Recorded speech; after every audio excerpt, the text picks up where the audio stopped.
sector, colleagues from the development partner community and the United Nations family. Ladies and gentlemen, let me simply say all protocols observed. Good morning. On behalf of the United Nations Development Program, and indeed our wider United Nations family, I'm delighted to join you today as we stand together to commemorate the United Nations World Wildlife Day under the theme, Forests and Livelihoods, Sustaining People and Planet. Allow me to extend a vote of thanks to the government of Uganda, and in particular, the Ministry of Tourism, Wildlife and Antiquities, for generously inviting the United Nations Development Program, UNDPs, to the economic, social, and cultural well-being of local communities, particularly now that a global pandemic threatens to worsen social and economic inequality.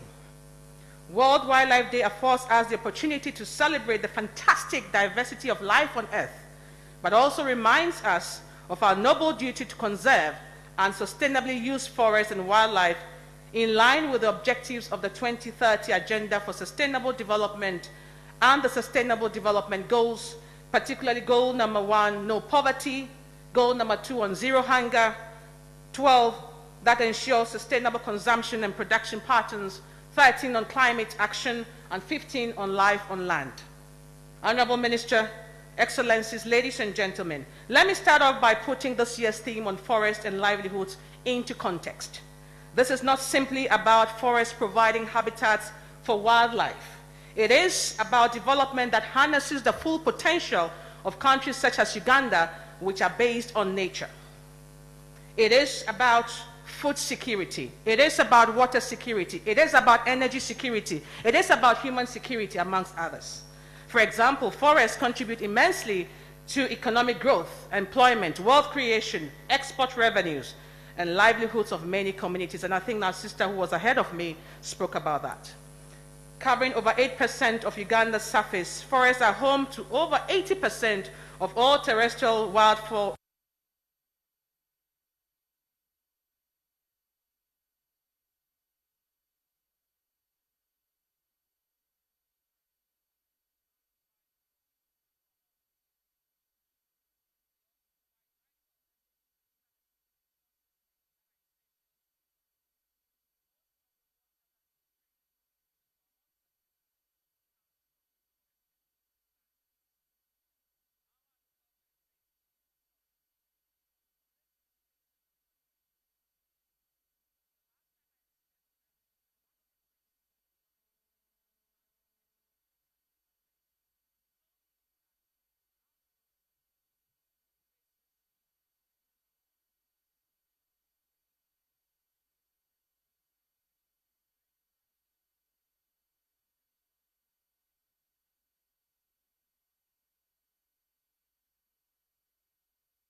achieve the 2030 agenda, there is need to transform Uganda's economic model to more sustainable patterns of production and consumption. Green economy approaches are central to this paradigm-changing effort. And for this, the role of the public sector in setting incentives and creating an enabling regulatory policy environment is essential. Brazil, for example, is widely regarded as a global leader in areas such as biofuels and innovation.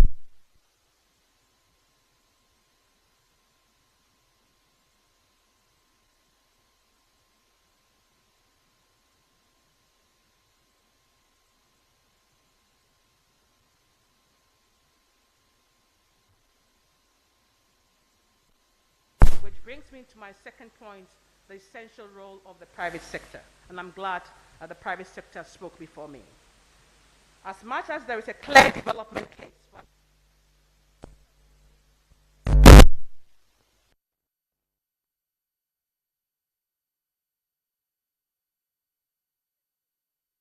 opens new markets, increases competitiveness, results in greater savings, protects long-term profits, allows companies and countries to leapfrog technologically and respond to evolving consumer demand and shareholder interest. All over the world, businesses are increasingly realizing that green investments can generate great returns.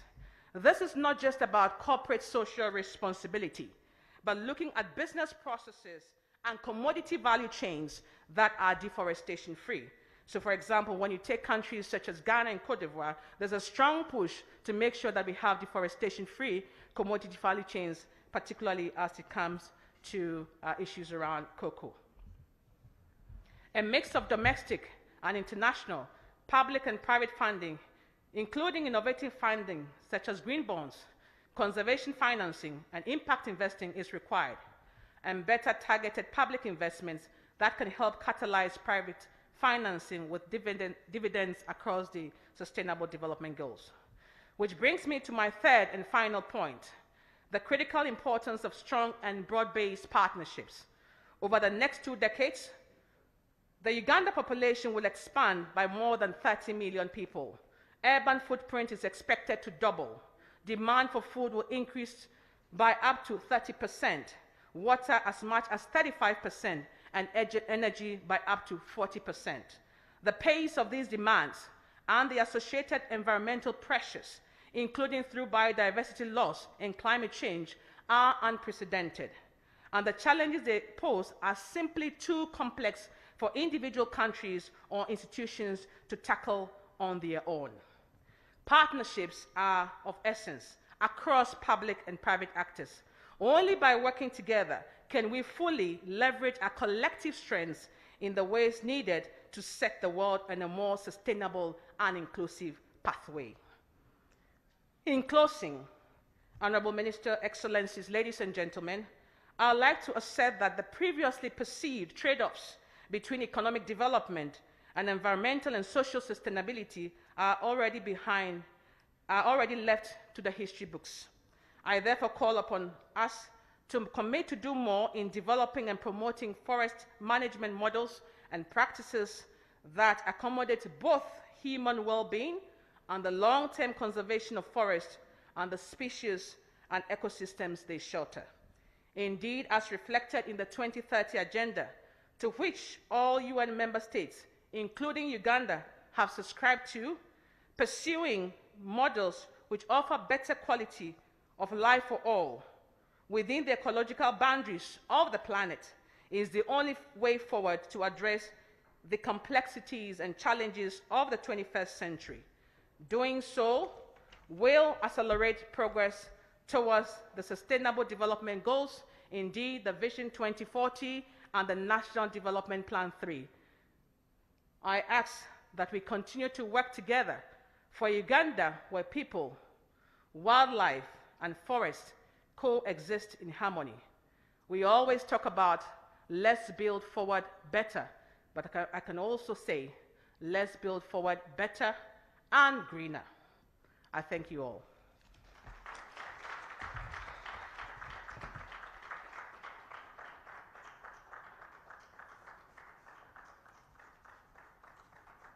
Thank you very much, Your Excellency. I think she deserves a very good applause, better than the one we gave her.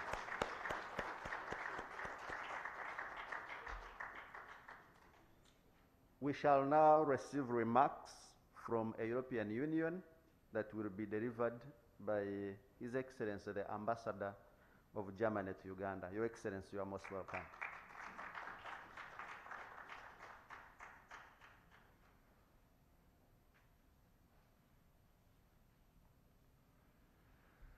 I'm very pleased to acknowledge such a strong presence of the Ministry of Tourism, Wildlife and Antiquities, the Honourable Minister, the Honourable State Minister, the Honourable Permanent Secretary. I also greet my colleagues ambassadors, the UNDP resident representative, ladies and gentlemen. Good morning to you all. Mwebale Okunshaza. My name is Matthias Schauer, and it is a great pleasure and honor for me to participate in the UN World Wildlife Day celebrations 2021 and to speak on behalf of the European Union. Forests and livelihoods are a topic that are personally very close to my heart. When I was about 10 years old, we lived near a forest in Germany, and many afternoons after homework, I jumped on my bicycle and with one or two friends went into the forest to build huts, to watch wildlife. These are very precious, fond memories that I still have. So forests for me, especially as a German, has a special meaning. As you may be aware, the EU and its member states have a long-standing history in wildlife conservation and environmental protection in Europe and all over the world, including Uganda. What some of you may not know is that the EU aims at becoming the first climate-neutral continent by 2050, and to ensure that this unprecedented commitment and the vision of the future is also fully reflected in Europe's external relations. This is why, despite the restrictions and difficulties posed by the pandemic in 2020, we, European Union ambassadors to Uganda, have chosen to step up our political engagement to support line ministries, institutions and individuals in their efforts to promote environment and wildlife protection in Uganda. In 2020, we twice organized missions, joint missions, to promote this vision and to support the efforts made every day by many Ugandan partners. One mission was to Queen Elizabeth Park to promote our joint efforts to tackle wildlife trafficking and support the overly affected tourism sector. The second mission was in early November to western and northern Uganda to focus on the forestry sector. During these missions, we were made aware of the daunting threats faced by forests in Uganda, and in particular by Bugoma and Zoka forests.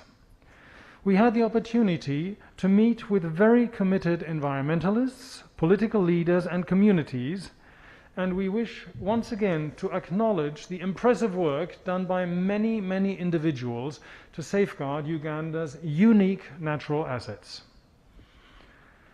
The losses and damages to Uganda's natural environment, forest, woodlands, grasslands, wetlands, in the past 25 years have been dramatic. Ensuring protection and conservation of the remaining Ugandan natural assets is an absolute priority and the crucial foundation on which future restoration work should rest. The value of protecting forest reserves such as Bugoma and Zoka is far higher than the returns from investments in agricultural developments, which were already mentioned. By destroying parts of primary forests and converting them into plantations, not only do we destroy unique biodiversity that cannot be brought back, but we are also massively intruding into natural habitat and thereby fueling future human-wildlife conflicts and epidemics.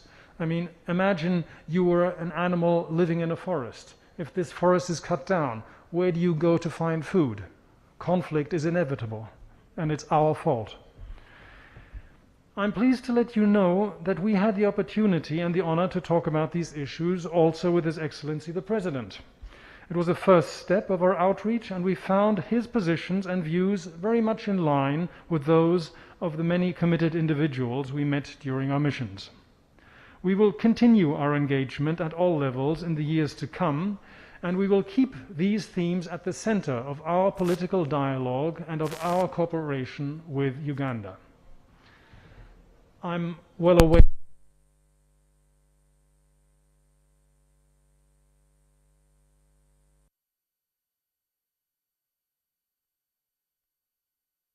my message, the EU message, is that we need to go far beyond this for our vision of a better and more sustainable future based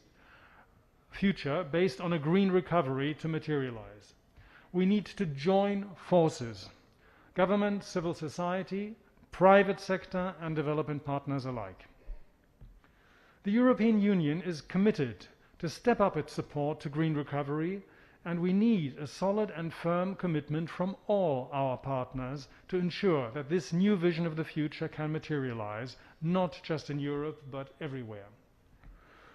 My plea to those who are already active in wildlife conservation, environmental protection, and sustainable tourism is not only to continue walking, but preferably to start running on this path of promoting economic, environmental, and social sustainability in all our development efforts. Let me finally appreciate the organizers of this event and thank you for giving us the opportunity to address such an important audience. Ladies and gentlemen, I wish us all a wonderful World Wildlife Day 2021. Thank you very much. Mbale nnyo.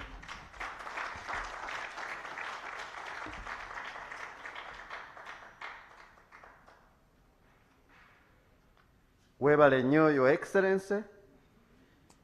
Thank you very much. Another round of applause for the European Union, ladies and gentlemen. The European Union is a great partner to government in conservation and tourism, so we really appreciate your support and partnership.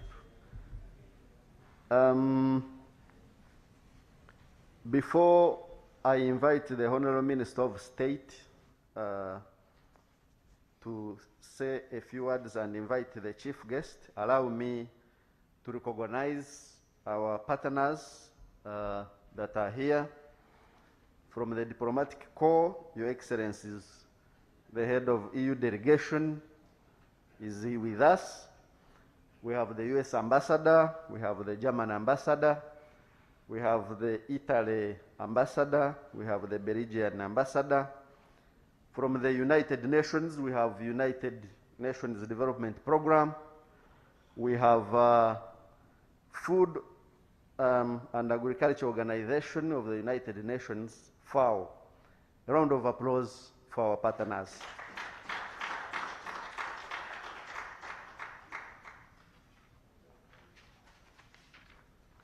From government, we have the Office of the Vice President, more specifically the Sustainable Development Goals Desk.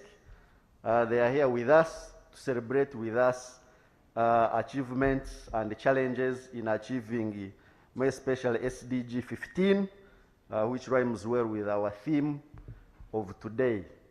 We have the Ministry of Tourism, we have UA, we have UWRTI, we have UEC, we have Uganda Tourism Board, we have Hotel and Tourism Training Institute, we have NFA, and Bwinda and Mgainga Conservation Trust.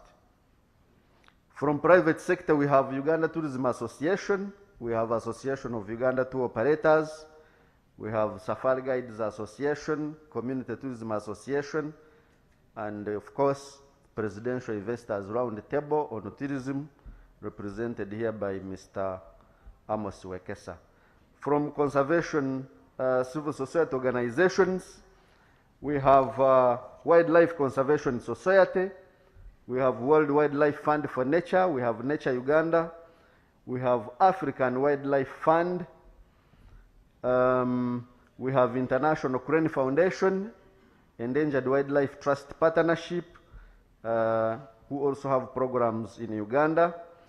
We have International Union for the Conservation of Nature, IUCN. We have Chimp Trust and Youth Coalition for SDGs in Uganda. We have Institute of Tropical Forest Conservation, represented by our keynote speaker for today, Professor Robert Bitariho, and all the panelists are already here with us. Let us give a round of applause to all our partners who have made it to this function. Thank you very much for the usual good collaborative partnership, and we look forward to continuing our engagement. Let me now invite the Honorable Minister of State for Tourism, Wildlife and Antiquities to greet you, and then invite the Honorable Minister, who is our chief guest, to give his official speech. Honorable Minister of State, sir.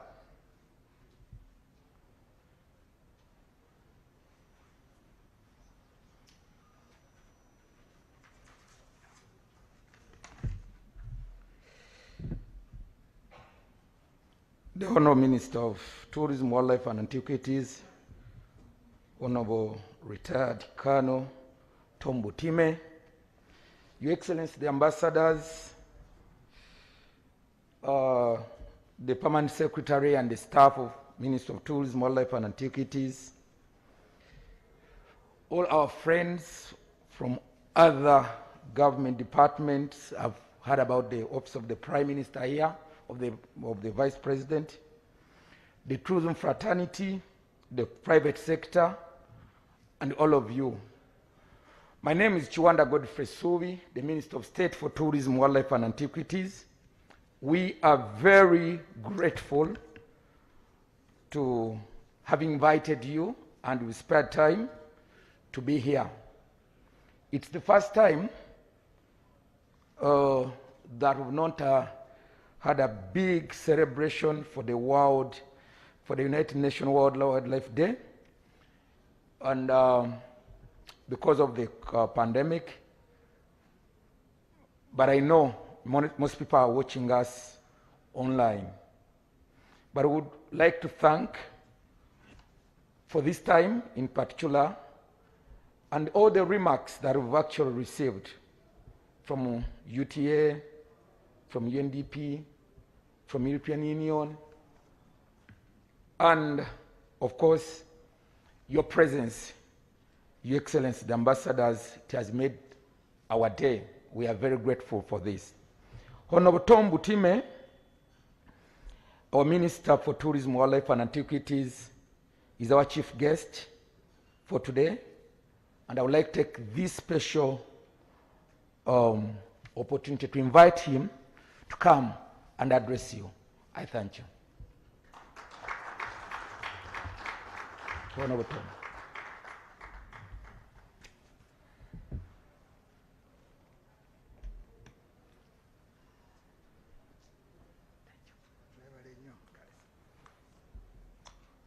So we say Webalinho.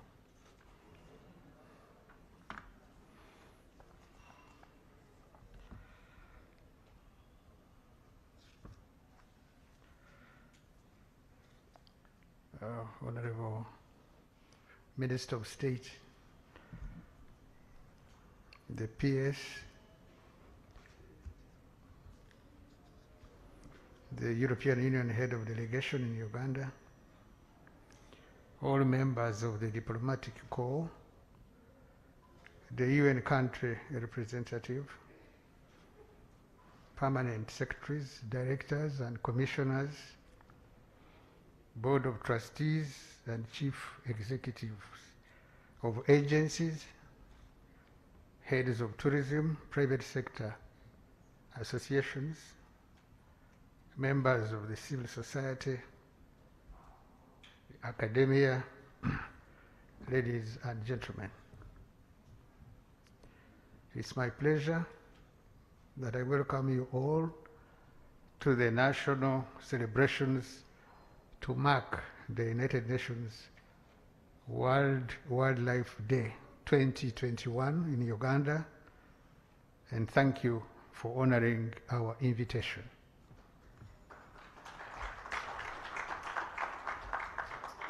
As you are very well aware, the 20th of December 2013, the 68th session of the United Nations General Assembly under Resolution 68205 proclaimed 3rd March of every year as World Wildlife Day to celebrate and raise awareness of the world's wild fauna and flora and its importance to human survival. The date 3rd March was chosen in honor of the day of signature of the Convention on International Trade in the Endangered Species of Wild Fauna and Flora, CITES, 1973, as UN World Wildlife Day to celebrate and raise awareness of the world's wild animals and plants. This year's Wildlife Day is being celebrated under the theme Forests and Livelihoods, Sustaining People and Planet. This, of course, will be discussed this morning, especially during the academic engagement. The theme of the day reminds us of the central role of forests, forest species, and ecosystems services not only in sustaining the livelihoods of many people, especially forest-dependent communities, but also sustainable national economic development. This is in line with the UN Sustainable Development Goals: 1, end poverty; 12, responsible consumption and production; 13, climate action; and 15, conserving life on land. In line with the global theme, the national theme, that is the Uganda theme, for the day is sustaining livelihoods through conservation. We would like to pursue, as a country, a sustainable development path as a nation. A development path that uses conservation as a springboard for sustainable livelihoods. And I entirely agree with the statement made both by the UN representative and the German ambassador who spoke on behalf of the European Union. Fortunately, in all those 2 trips, we were together. So I really share with them their program. I can't say activism, that would not be an appropriate word, but I really share, isn't it? The concern, isn't it? The interest in conservation as far as our distinguished ambassadors in Uganda are concerned. Unfortunately, I have been able to be part of that movement. Indeed, forests and forest species continue to play a significant role in community livelihoods and national economic development. In addition to direct ecological services, including climate amelioration, clean air, water, shelter, food, energy, and medicines, forests play a significant role as habitats for wild animals that sustain much of our tourism. So in other words, if you destroy a forest and you plant sugar cane, where do those animals that inhabited that forest go? Because they cannot thrive in a sugar cane plantation. That's the debate. And that debate must really find an answer. Prior to COVID-19, tourism was definitely the leading foreign exchange earner. You are all aware of this, and I will not go much into it. But it was a cash cow, isn't it? And I can assure you that we shall push on and revive this industry. And the sector, of course, does provide 8% of total employment in the country. 8%. And that's quite a big number. And Uganda Wildlife Authority alone, UWA, employs over 2,500 people. Communities directly get 20% of the tourism revenue from the forest parks. Those who are enthusiastic in reading newspapers, you must have seen this in yesterday's papers, where a community was being given 600 million, isn't it? That's good. Then they can appreciate, isn't it, that government and UWA understands the role of the community, so the community benefits. So communities directly get 20% of the tourism revenue from forest parks. In addition, we allow regulated access of medicinal plants, honey, craft materials, food like bamboo from protected forests to sustain community livelihoods. Despite numerous benefits from forests, they continue to face serious threats from competing land uses. The forest cover declined by 25% between 1990 and 2027.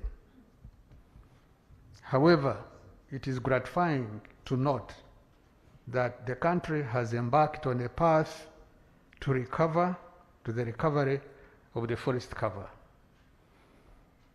The cover has improved from 9.5% in 2017 to 12.4% in 2029, when the last assessment was done. We must work towards restoring the forest cover to at least 20%, and then we can go on and improve beyond that. Ladies and gentlemen, distinguished invited, allow me to thank all of you, all of our friends, our conservation partners, for your efforts towards promoting conservation in Uganda. I congratulate all those who have received, who are going to receive awards. They deserve them in recognition of their efforts towards conservation in Uganda. I want to thank the Ministry of Tourism for this superb preparation which has been done, and I congratulate and thank you. I now declare the UN World Wildlife Day 2021 celebrations officially open. I thank you for your attention.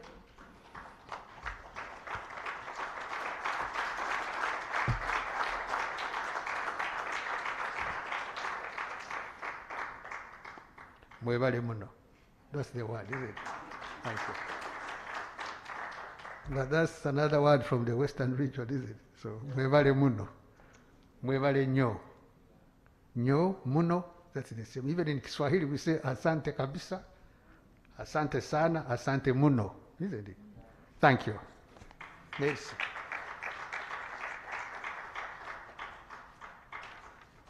Another round of applause for our chief guest.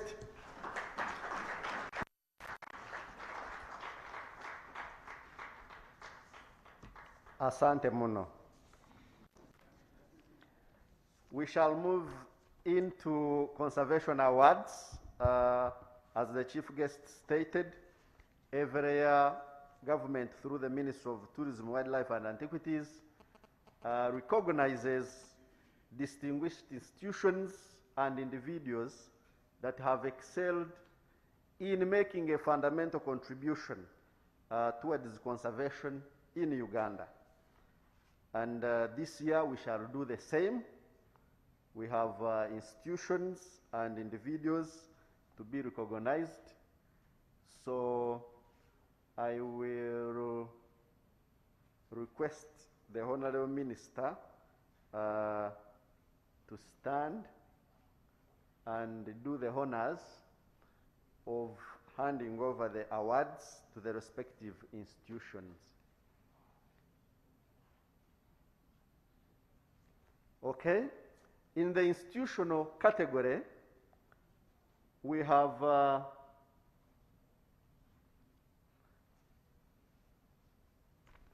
when I read the award, the plaque will be taken to the minister, and then we shall invite the awardee to receive it from the minister. In the institutional category, we have only 2 awardees this year. We have in the category of Sustainable Protected Area Management Award, we have a European Union awarded for outstanding contribution through financing, capacity building, and collaboration in promoting sustainable management of protected areas in Uganda.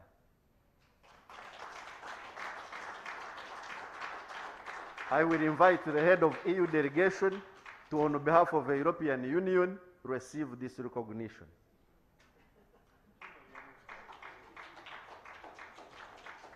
But the ambassadors from the European Union can join the head of EU for a photo moment as they receive the award.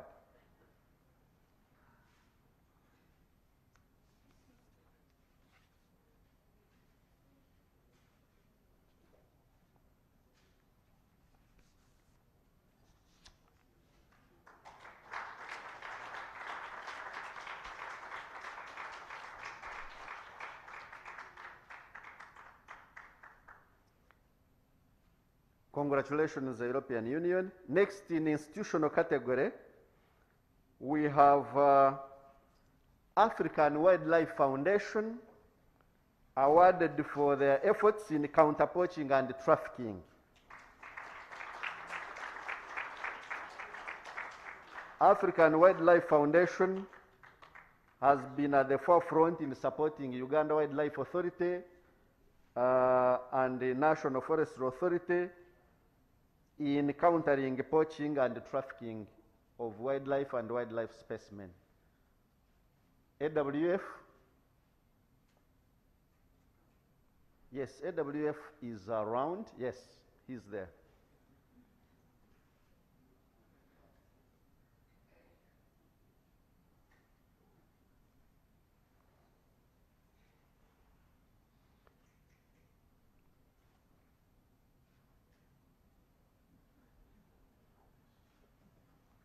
AWF has supported, together with WCS, the canine unit that you see at Entebbe, and recently they established another one at Karuma.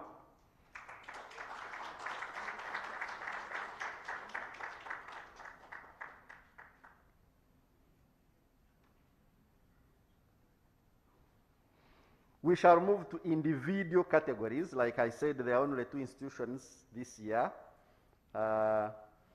In the individual category, we have Edgar Bohanga Arali, recognized for sustainable protected area management, recognized for his outstanding contribution to protected area systems planning since 1990. He has dedicated his entire life in serving conservation, and he is now a retired but not tired man.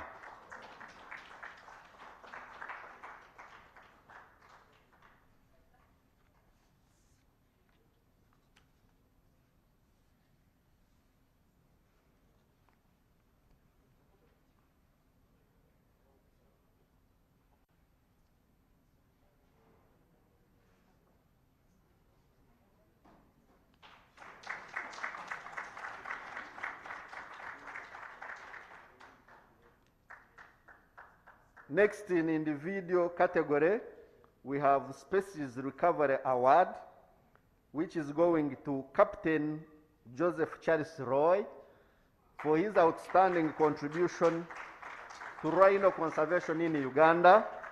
This is the man who offered what we commonly know as the Rhino Sanctuary in Nakasongola. The land was offered by him free of charge, 0 shillings, to support the conservation of rhinos.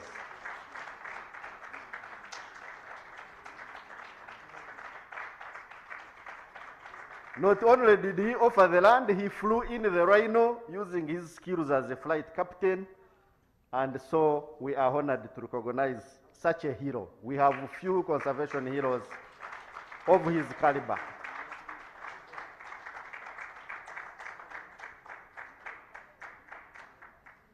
Next is Wildlife Conservation Media Award.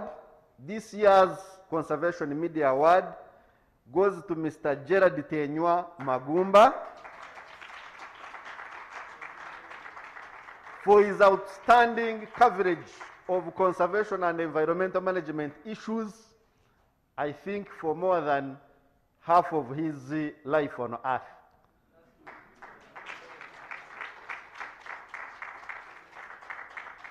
He's received several awards before, and we are honored that the government is recognizing him.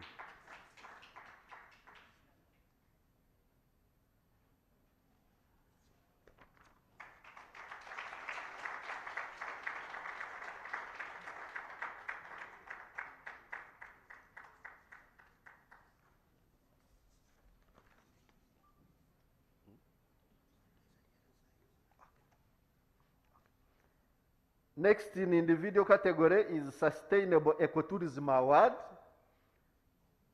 which goes to Mr. Amos Wekesa for his outstanding contribution to wildlife conservation through responsible ecotourism.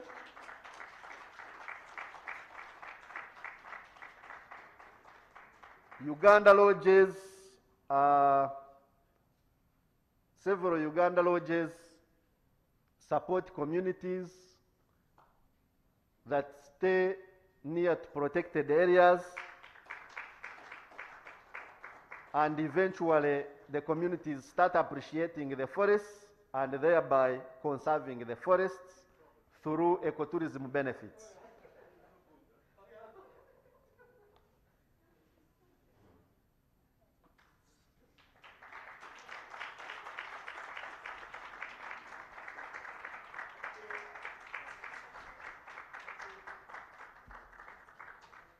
Lastly but not the least, we have Counterpoaching and Trafficking Award in individual category, which is presented to Her Worship Gladys Kamasanyu, the head of the one and only wildlife court in Africa.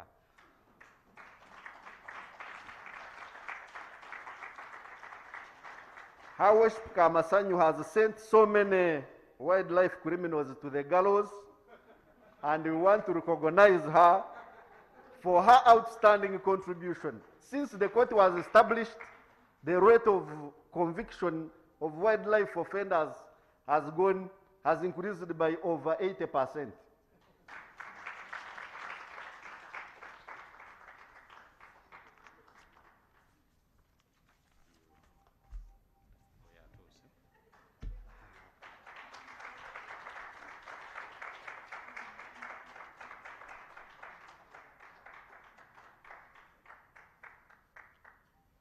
That was the last award. I want to congratulate all the awardees for their achievement. We shall now move into the launching, just a short function of launching of the key documents. I will invite my team to take copies of the documents to the high table so that they hold the copies, stand up, and then the minister will declare those official documents launched, and then we shall go into the discussion. Yes. We have the National Strategy to Combat Poaching, Illegal Wildlife Trade and Trafficking. We have the National Strategy for Management of Human-Wildlife Conflicts. We have farming and ranching guidelines for Uganda. And then we have community conservation policy. Please deliver copies to the high table so that they stand up for a photo, and then the minister declares the documents launched.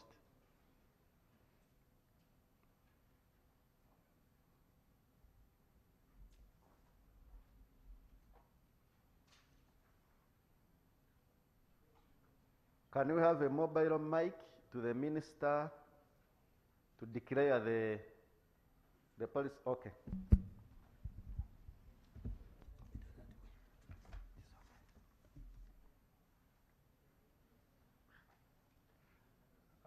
As read these documents, I declare them launched. Thank you.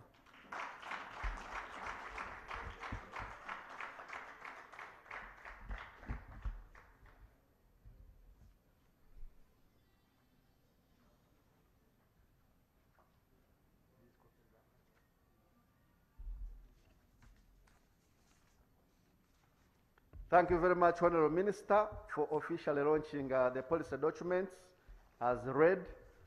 These documents can now be implemented. This brings us to the end of the official opening, and of course, it ushers in the interesting part of intellectual engagement that we have all been waiting for. So I will now request the high table to take their back seats. It's not a demotion, I must clarify, so that you can follow the proceedings on the screen.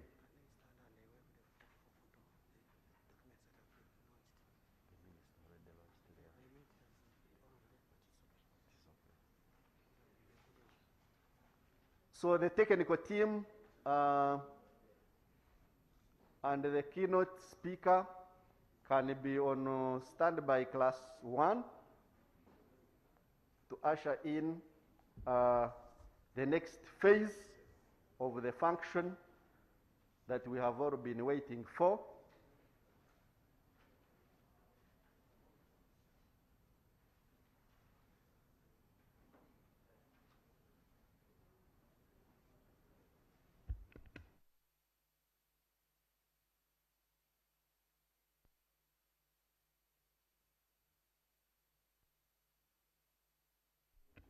So we are going to have a very interactive discussion.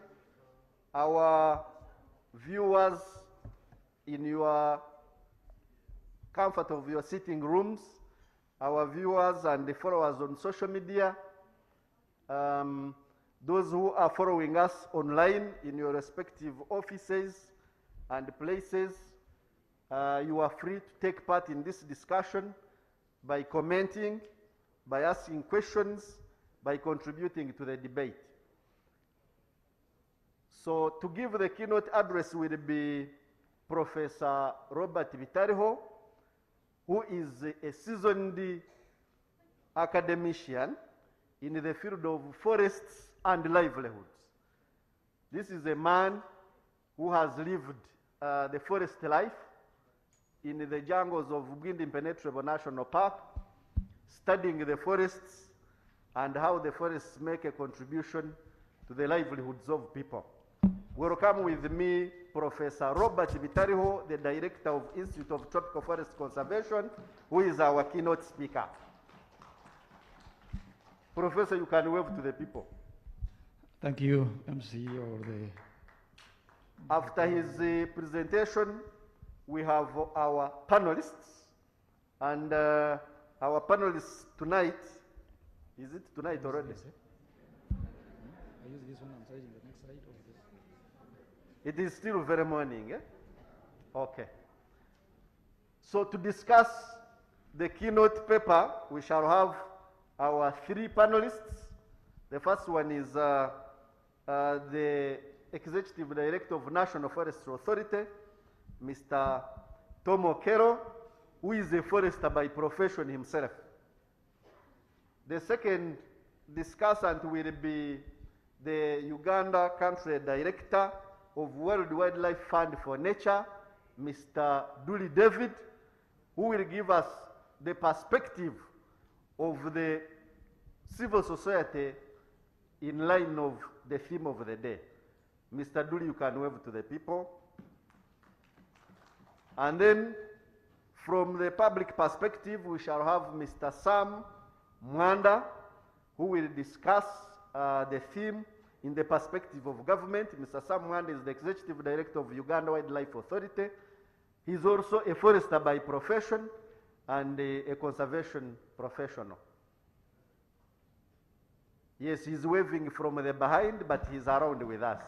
So without much ado, let me invite Professor Robert Bitariho to give us the keynote address. Professor, you are welcome. Thank you, Commissioner. The guest of honor, the Minister of Tourism, Wildlife and Antiquities, and all protocols observed. I'm sorry I'm not good at protocols. I'm just more of a researcher and an academician, so I want to go into the details of the various dignitaries around. But maybe to point out that when I was invited by the Minister of Tourism to come and give a keynote message for this theme, I could not hesitate, because this is the kind of work I've been doing for the past 20 years, including what I did for my master's and a PhD. But I was excited to come and give my experience and also show you the various aspects of forest and livelihood. But maybe to make a small correction, I'm not a professor, I'm an associate professor of Mumbai University of Natural Science and Management, but of course always we are promoted first by wording, but my qualification is actually an associate professor of Natural Resource Management from Mumbai University of Science and Technology. And I head the Research Institute of Mumbai University of Science and Technology, which is based in Bwindi, where I've been working for the past 22 years, deep in the forest of Bwindi. But and also my experience has always been in the Albert and Rift Valley. So you realize that my presentation is going to be focused more on the Albert and Rift, but of course with key examples in the other parts of Uganda. So I will start by, I hope you are, maybe we'll move the lights, because I don't know if everyone is reading the slides. Maybe we need to kind of dim it a bit, because it's a bit, it may not be. But the first thing I want to do is to define the key terms that I'm going to use, which are four. One is the forest, which most of you probably are aware of, but maybe to go deeper into the academic word and say the forest is a vegetation dominated by trees, of which, when mature, some of them reach 5 meters tall, and with a canopy cover of more than 20%, and even less than 0.5 hectare of land. Because if you have a forest on a 0.5 hectare of land, then that's a forest. Some people may not know. It's small, but it's a forest with those characteristics. And then sustainable forestry. What's sustainable forestry? When you're able to balance the environment, wildlife, and the people, and their needs in an equitable way, then you'll have sustainable forestry. And then livelihood, as you all know what's the livelihood, the basic human needs, and what it comprises, its capabilities. And of course, going ahead by saying what is sustainable livelihood, if it can cope and recover from shocks and stress and maintain its ability to use the environment, but in a sustainable one, so that the future generation can use it. So just a brief background of which most of you are aware, is that we are all aware that globally, 1.6 million people, which is about 25% of the world's population, depend on the forests for their livelihood. And in many countries, you find globally 90% of the population depends on the forest for their energy requirements. In Uganda, as you see when I'm presenting, it is a bit more like 92% or even more. And we have case studies that show that the national economies and rural development livelihoods capture some of these forest aspects. But also you're aware that oxygen that we breathe in comes from forests, because oxygen is emitted out by the forest, and they remove the carbon dioxide which we produce by many of our activities that we do as human beings. And therefore, without forests, as you all are aware, there's no human life. This example of a tropical forest, I don't know if you're, because it's a bit not clear because of the light, but it's a tropical forest in Bwindi that shows the other big forests, including Mugahinga. I was just showing you a typical forest. So I have done a lot of reading, and I found that there are three major forest types in Uganda. The tropical forests, where I work, and where I've been working for the past 22 years, which constitute around 19% of Uganda's forest cover. And then the biggest percentage are the woodlands forests, which cover around 81% of Ugandan forests, but with 70% of this found on private land. Of course, you'll see the implications as we go on. Then the plantation forests, which are normally covered by my friend Tom from the NFA, which also cover only just 1% of the vegetation. And these are the guys who have quoted this. And I have one of the guys of the authors that have quoted, Simon from WCS, is part of that Bush and 8R, who have given these figures. So this is part of Ugandan forests cover, just showing you the area coverage with the different types of forest types. So what's the status of forest and livelihood in Uganda? As has been pointed out by several speakers, including the UNDP country representative, Uganda has experienced a sharp decline in forests. From the 1990, we had 24%, 14% in 2015, but you can see the rate at which is going down. And now up to less than probably 90%, but I've had the honorable guest saying we could have gone a bit high, so we need to find out, but it could be, yeah. But the figures I was reading is now 9%. And you know Uganda continues to depend on the domestic energy consumptions at around 92%, and even more, because these are studies that have carried out research, but they are quoting 92%, but it could even be at 95%. I'm sure most of us here who even in our homes in Kampala or in other cities, the major energy source we use is from forests, whether we are using charcoal or we are using, very few of us use gas, I think. So conversion of the forest into agricultural land has been a very major problem for forest cover loss, including other activities like non-timber forest products, timber harvest, fuel wood, of course. And this is a characteristic of most of Ugandan forests. And we have to accept this is a big, big impact on how we are using the forest for our livelihood. And overwhelming 70% of Ugandan forest resources are on private land. What's the implication of this? The implication of 70% of Ugandan forest cover being on private land. How is it managed? How is it sustainably used? It has been estimated by a researcher that 800 square meters, for example, of forest has been lost in Western Uganda since 1990s. And as such,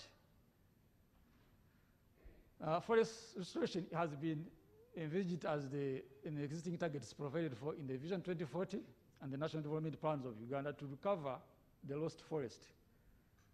Maybe in the discussions we shall have the couple of us, like Tom, telling us how far we have reached. This translates to around 2.5 million acres of degraded forest that we need to recover. And it's not a simple activity, especially noting that most of the land is under private ownership.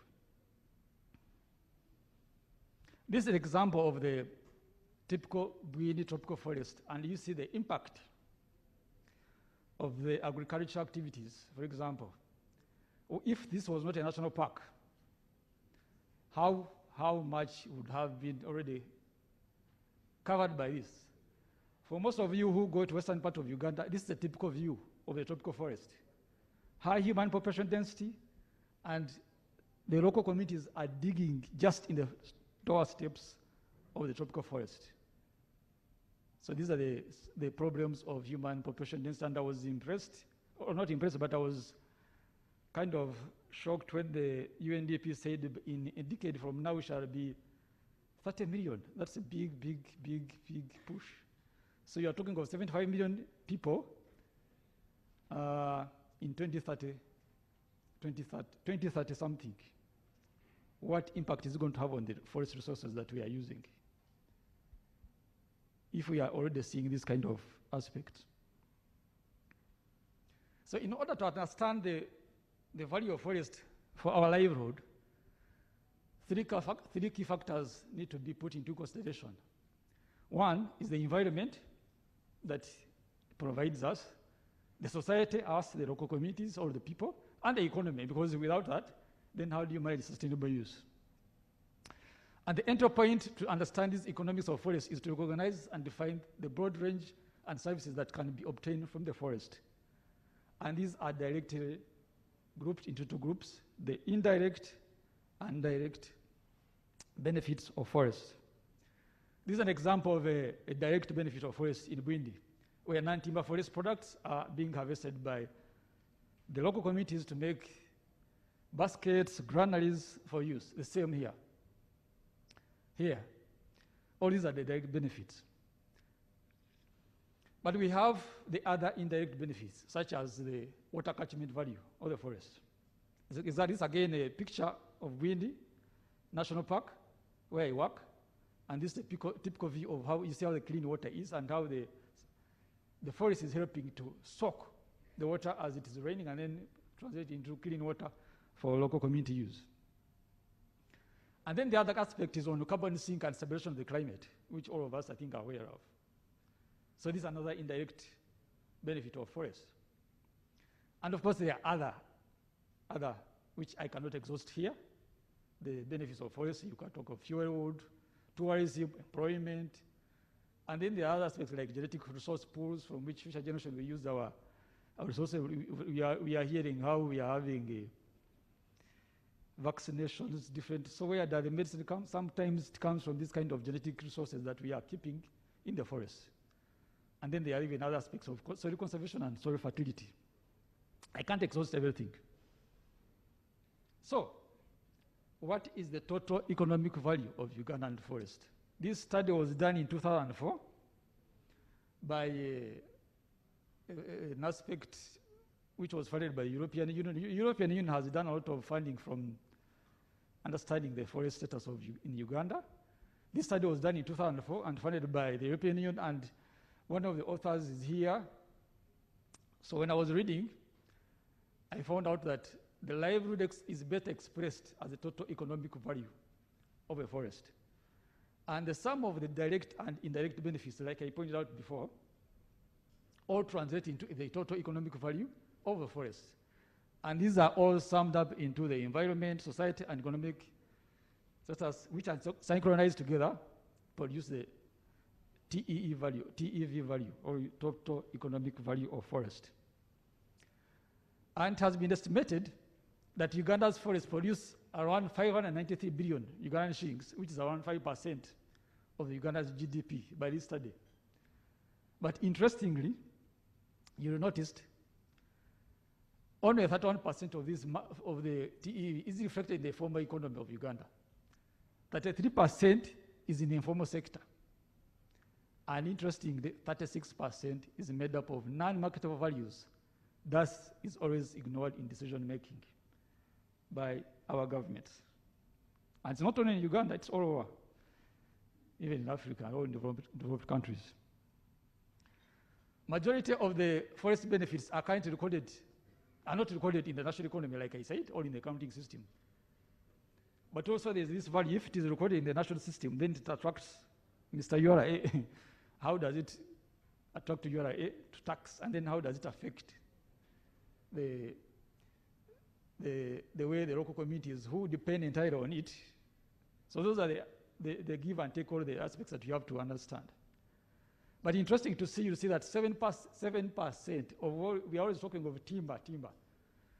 7% of this fund we are talking about, which are the TE values, is contributed by the timber.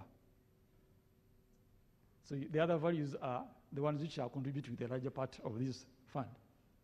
So to be specific, this is exactly what I am talking about. But one thing that you should notice is this. These are forests on private land, percentage forest cover, and this is how much it contributes in relation to what NFA and OA contribute using the TEV values. And why is it like that? First of all, you'll see when I'm presenting, it's because of the percentage cover, and then the limitations in these two areas, which are also good because you are now preventing forest degradation. But you'll see the private man or the private sector is getting more out of the forest than what is on the government-owned forest. So the combined indirect values of forest in Uganda, that's now the indirect values. We are talking of those which are not directly benefiting the local communities, is contributing to 122 billion Ugandan shillings. In US dollars, that's the amount. And interestingly, only 20% of this accrues to the global economy. You see the reason why when we go down. The rest of the indirect values of forest accrues to the Ugandan national economy. So why, as Ugandan government or as us Ugandans, don't we get interested in conserving the forests? And we find the donor contribution is much more than we in Uganda, when we are actually getting more from the TE values than the global economy, than the global community, which is only 10% of the importance of the forest. So the forest in Uganda are so important that, of course, the donor community needs to be interested, but let us as government and as communities or as the Ugandans get more interested in conserving the forest and using it sustainably. So like to give you, so you see from the different aspects of the indirect benefit, you have the soil conservation, watershed benefits, carbon sequestration, and biodiversity. You see the TE values are more accruing, the highest, which is 45%, is accruing to households and local community, which is soil conservation. You can see how the global community, how does the global community benefit more from the soil conservation than we who are actually needing it for our survival. The global community benefits more on the carbon sequestration and then the biodiversity value.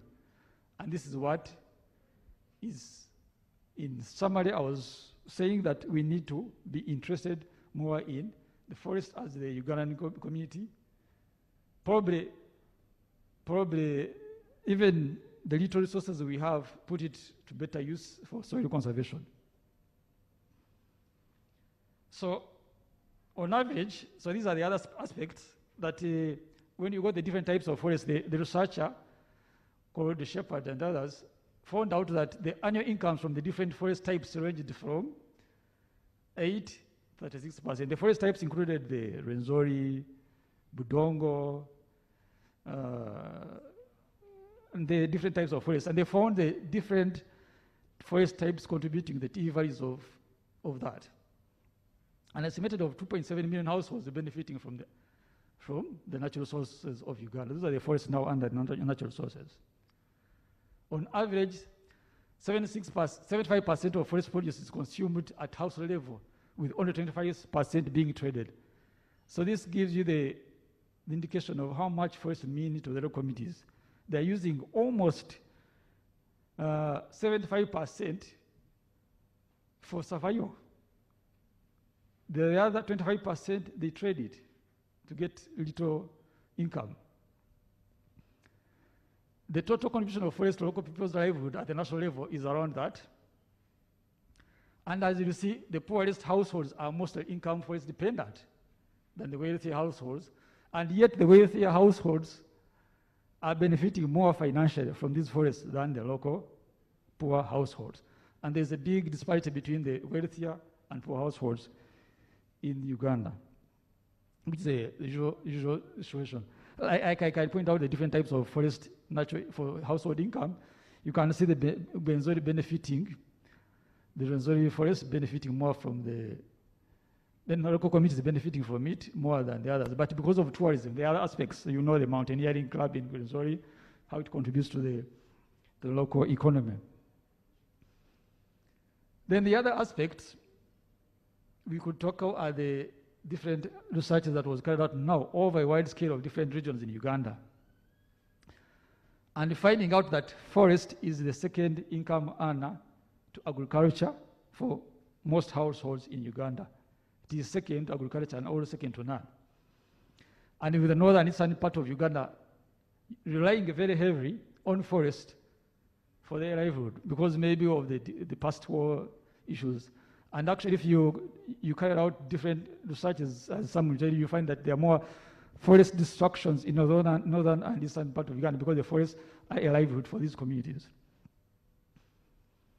So, for an average household in Uganda, the value of forest products, you'll find that $290 per annum per household from fuel wood, $180 per annum per household from building materials, $135 from forest foods sales, $160 from fibers, those are the 19 forest products, those are direct, and then others from herbal medicines, which are the aspects of what the local communities benefit. Now these are the forested, which are protected areas. That's how much it pays to the households annually.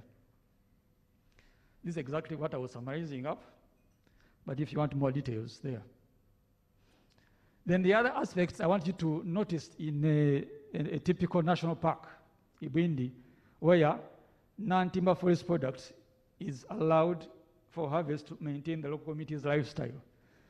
You'll find that in Ibindi, most of the preferred local community households are prohibited by the park.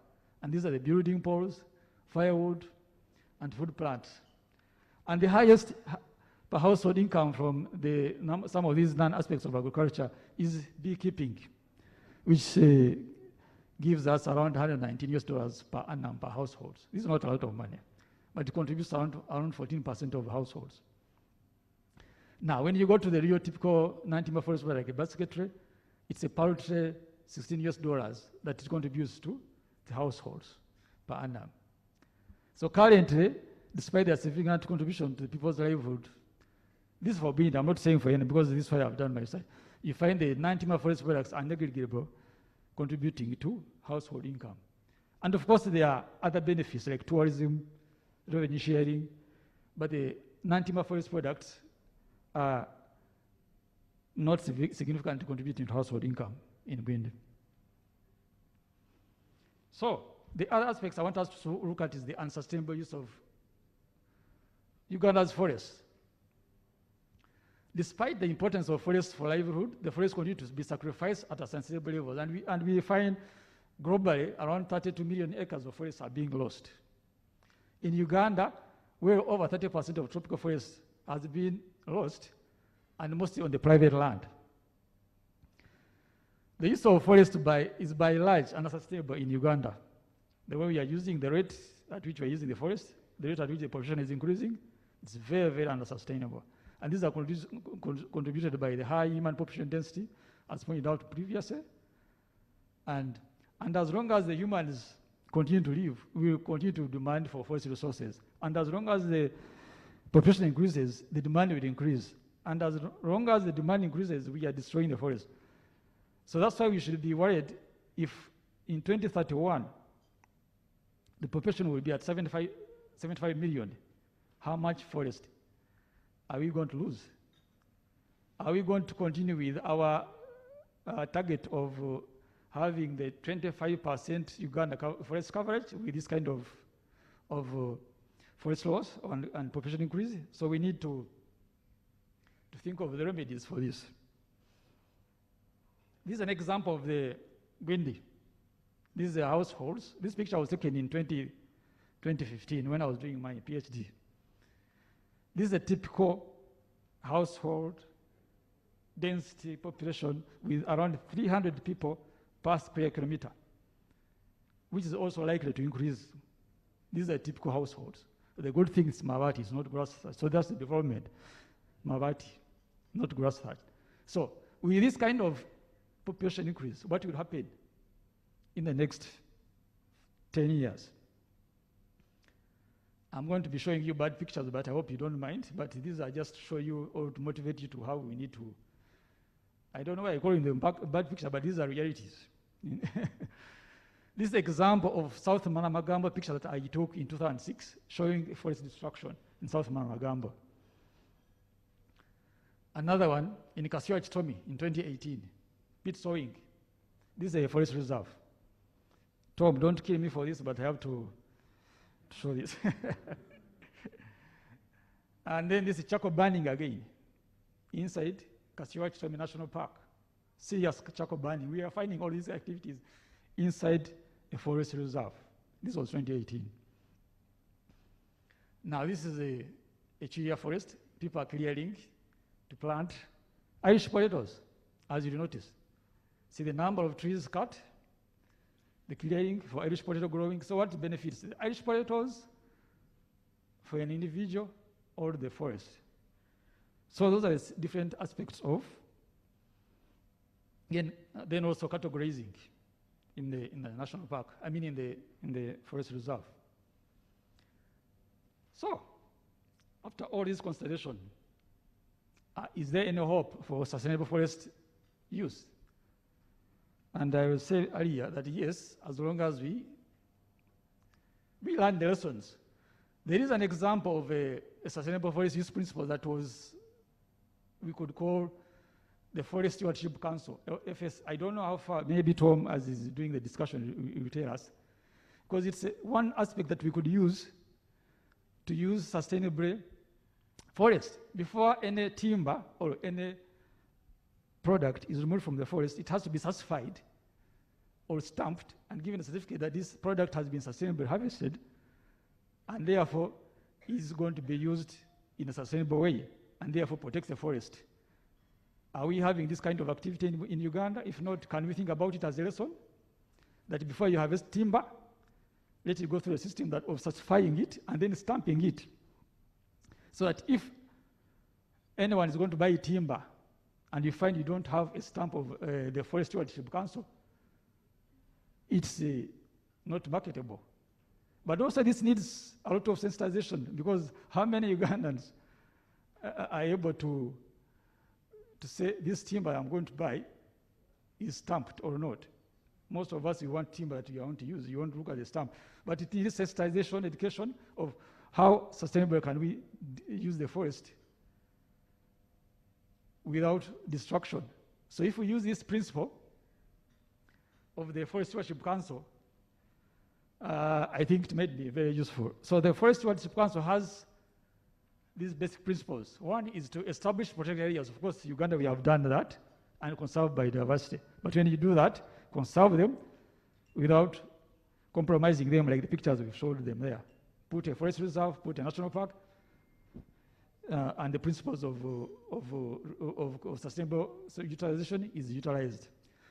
Prevent forest conversion and protect high conservation values. Have a management plan and harvest according to, and all these principles, by the way, in Uganda we have them. All these principles, we have them. I cannot say they are not there.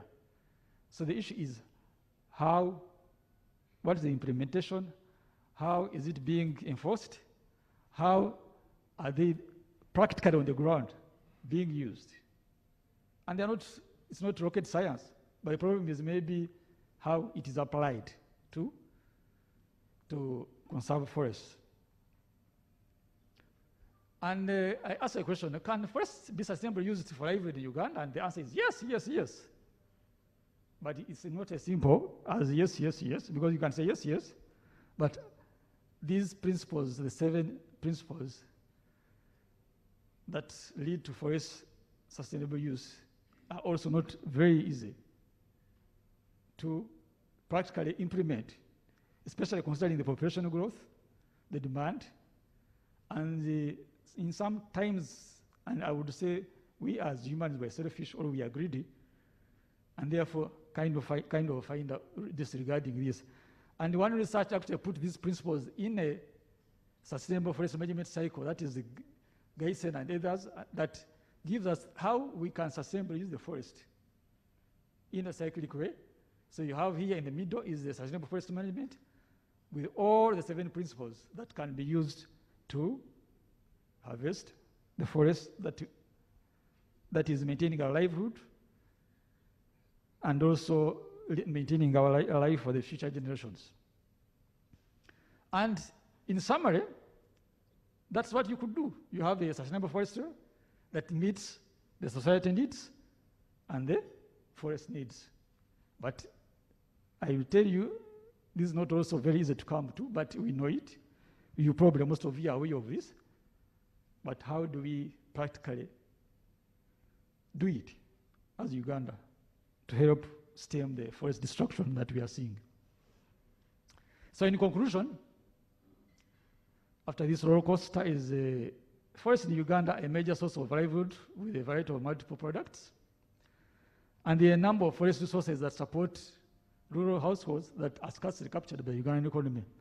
But also with the caveat, if you capture these forest resources that support the rural economy, is the Uganda Revenue Authority looking at it as a tax source?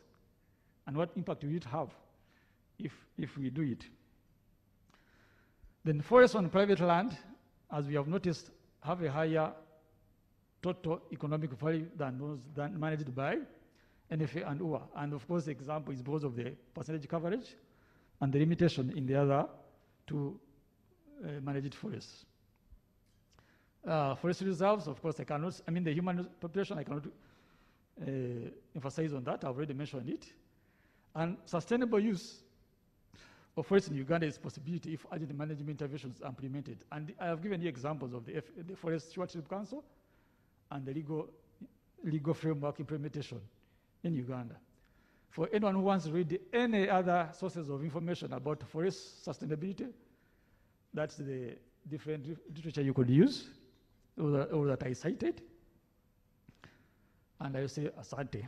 Mwebale, you know.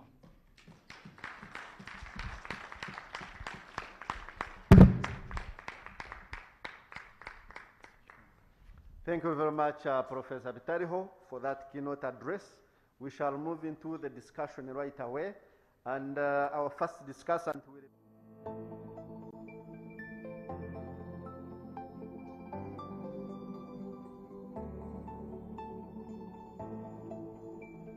then enacted, which were pro-people. The Uganda Wildlife Statute of 1996, the National Forest and Tree Planting Act of 2003, the Wildlife Statute eventually became the Wildlife Act, which was recently amended in 2019. These laws provided for collaborative approaches. In other words, it made provision for people's participation in the management of these resources. And to date, we have benefit sharing schemes provided for in these laws. We have resource access schemes provided for in these laws. And the perception is changing. The collaborative approaches involving people's participation in the management of these resources. In the forest sector, we have collaborative forest management. To date, we have over 70 collaborative forest management groups around all these major forest reserves, which you know in this country, accessing over 60,000 hectares of these protected areas for basic livelihood resources, which the associate professor enumerated: the poles, the firewood, the beekeeping, water. This is being done around the forest reserves. I know it is also done around the wildlife conservation areas in this country. Unfortunately, most of these resources are used locally and are not valid and are not captured in our national, social, economic, and even environmental statistics. The values are not captured. And this is where I think the problem is. Robert did research himself, found out values around Bwindi, Impenetrable National Park. Do we have figures for other protected areas in this country? The answer is no, yes. Yes, in that some researches have been done, mainly by students who are looking for papers from the Roberts and his colleagues. and they come up with figures which are not published, so we cannot make references to them. The presenter gave us figures. I want to discuss some of these figures. He said 81% of Ugandan forests are woodlands. This is a fact. But said 70% of this woodland is found on private land, on your land, on my land, not on government gazetted land. We have a very serious dilemma here. By 1990, people have made reference to statistics that the Ugandan forest cover was 24%. At that time, 70% of that forest cover was on private land.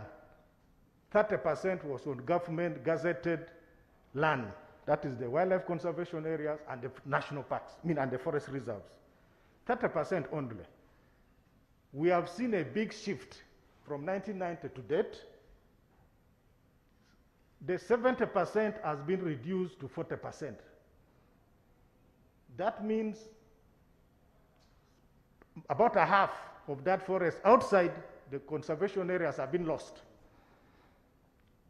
The 30% which was in the protected areas of government is now taking 60% of the forest cover in this country. In terms of figures, I want you to see where the forest has gone. By 1990, agricultural land in Uganda was about 8 million hectares. Today, the last land cover mapping which NFA did for the country puts agricultural land at over 10 million hectares. At 1990, woodland was about 3 million hectares. Today, it is about 1 million hectares. Agriculture increased by 2 million hectares. Woodland decreased by about 2 million hectares. So that is where the forest is going, from what Robert was presenting. And therefore, whatever effort we are doing to address the issue of sustainable forest management in this country, we must emphasize the management of forests outside the gazetted forest protected areas. We need to put values to these resources. We have statistics. Over 90% of the people are using energy, wood fuel energy. How much is this? Robert tried to put figures. Do we need to update these figures? Is it uniform across the country? So these are statistics which are really very important. The presenter was wondering whether government is doing enough to address the issue of degradation. Yes, I've talked about enabling policies, enabling legislation, but even in the National Development Plan 3 now, forestry is being recognized as a primary growth sector, and the goal, and a contributor to the goal of sustainable industrialization for inclusive growth, employment, and wealth creation. As I talk now, we have over 10 wood-based industry, which is still another issue which we need to be thinking about. These industries are here. We are now manufacturing enough plywood and panel products for this country, and even some is being exported. Are we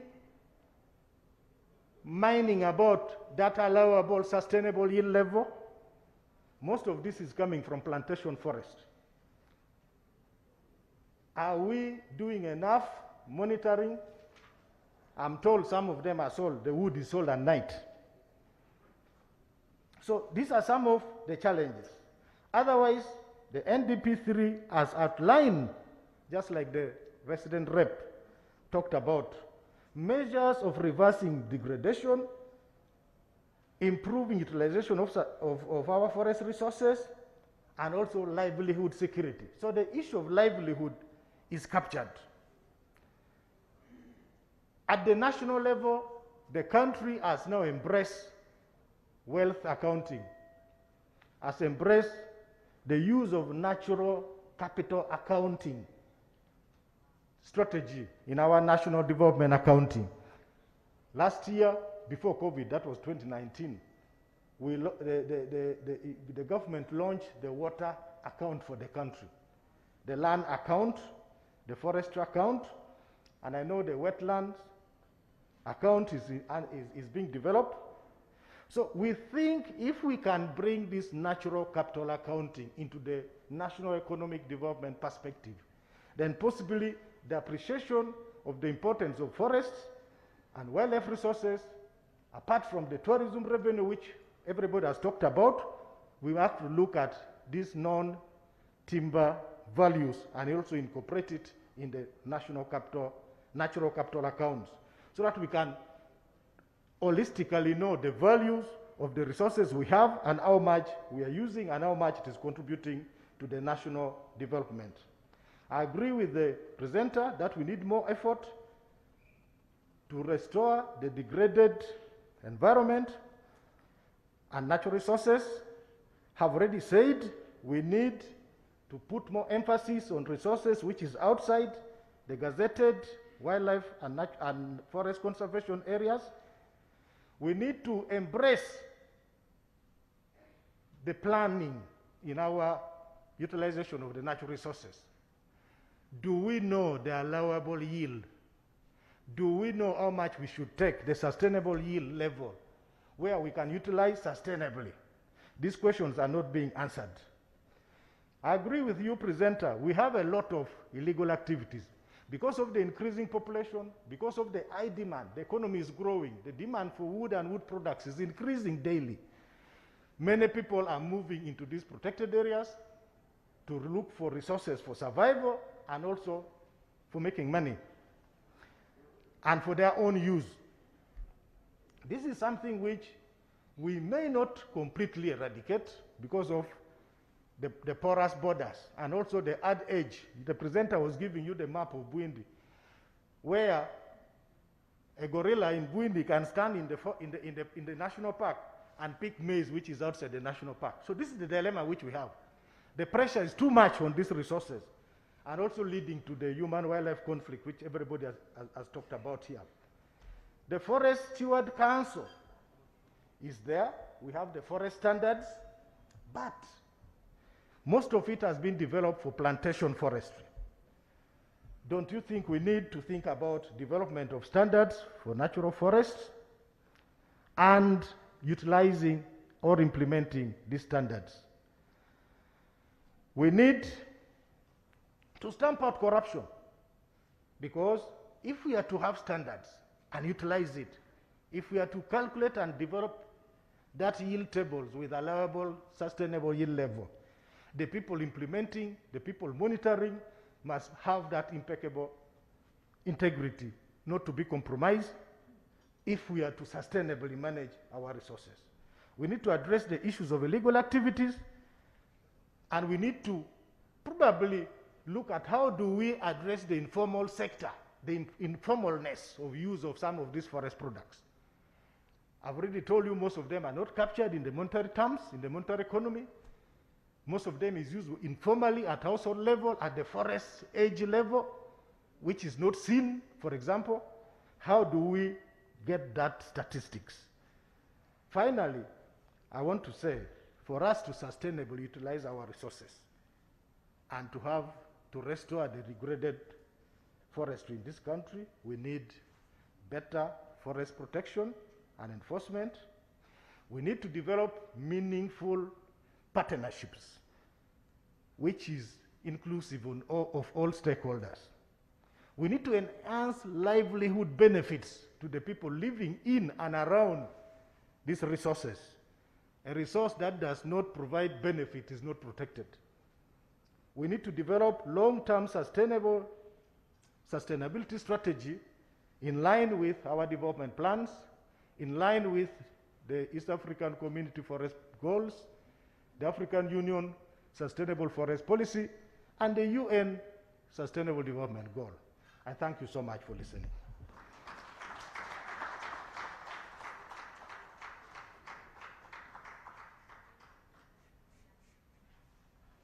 Thank you very much, Mr. Tom Okero. Another round of applause for the Executive Director, National Forest Authority. From the Conservation Society perspective, we shall have Mr. David Dooley, WWF Country Director, to come and discuss the paper from the lens of the civil society in conservation.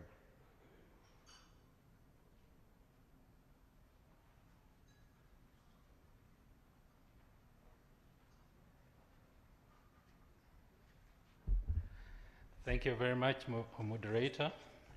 My name is David Dooley. I'm the country director for WWF in Uganda. I'm a forester as well, so this afternoon we're going to have the panelists who are basically foresters. I'm the eldest amongst the discussants of this topic. So just looking at protocol, Honorable Minister of Tourism, Wildlife and Antiquities, the Minister of State, diplomatic corps members, ladies and gentlemen. Today, as I stand here on behalf of civil society, and when you talk about livelihoods and forests, that is the heart of civil society.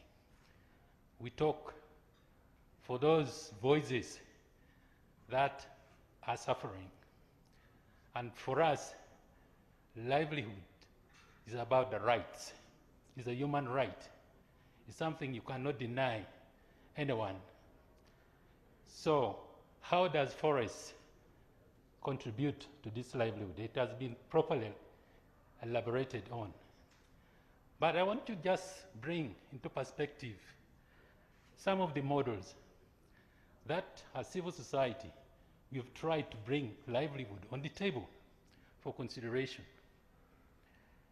One of the things that happened was, first of all, to ensure that there's the estate of forests that would provide those livelihood support. So to have the estate defined, you need to demarcate boundaries, you need to gazette, you need to title it, you need to create management institutions, governance structures, and legislative frameworks. That happened. Unfortunately, as you have seen from the statistics, you could not do all this for all the estates in the central government, that is central forest reserves, including national parks, and the local forest reserves, and the wetlands, and the riverbanks. So some of these estates were not secured. And as a result, you find land grabs, people entering, settling, people entering to grab, not purposely to access livelihood, but for other ventures as well. So that is one. The second thing is, once you have gazetted, you have demarcated boundaries, then you have to protect. So that brings about the institutions of protection. We have seen situations where guns are used to protect the sites. Forest guards are carrying batons. So at the end of it, you are actually playing a barrier between the community that requires these livelihoods and their access to that asset. So has it worked? Not absolutely, but this was a model in Africa and Kenya, Uganda, Tanzania inclusive. Then on realization that community is the center of this, and they are actually the custodians of these forests, then you bring around community conservation, collaborative forest management, resource use, revenue sharing, creating alternatives outside protected areas. This brings in another connotation. How do you empower them to do that? How do they demand for their rights to the access and the loss they have incurred during the time you had that systems of management of forests? While you are doing this, population has gone high.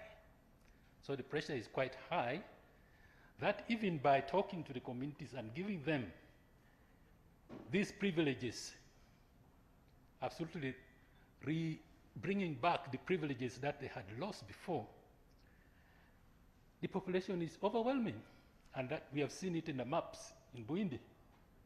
You have demarcated the boundaries, but the gardens are going up to the edge of the forest, edge of the national park. No buffer completely. So how are you going to make that estate resilient to the forces that are coming, to the pressures that are coming? Quite critical. Besides this, the issue of poverty came. I've visited so many protected areas, and the poorest group of people in any particular area in a district are those ones bordering protected areas. They have no roads, they have no schools, they have no dispensary. I can attest to this. When I was working in Queen Elizabeth National Park with Care International, we put a project office in one of the sub-counties, which was a new sub-county. And it was hard to access that sub-county. But after the project ended, that project office we built with Care was turned into a dispensary. So that means these people are poor, but they don't have the social services. And yet, they're the ones bearing the high cost of having this forest, having this wildlife protected area, having this national park. So poverty alleviation came in with new innovation.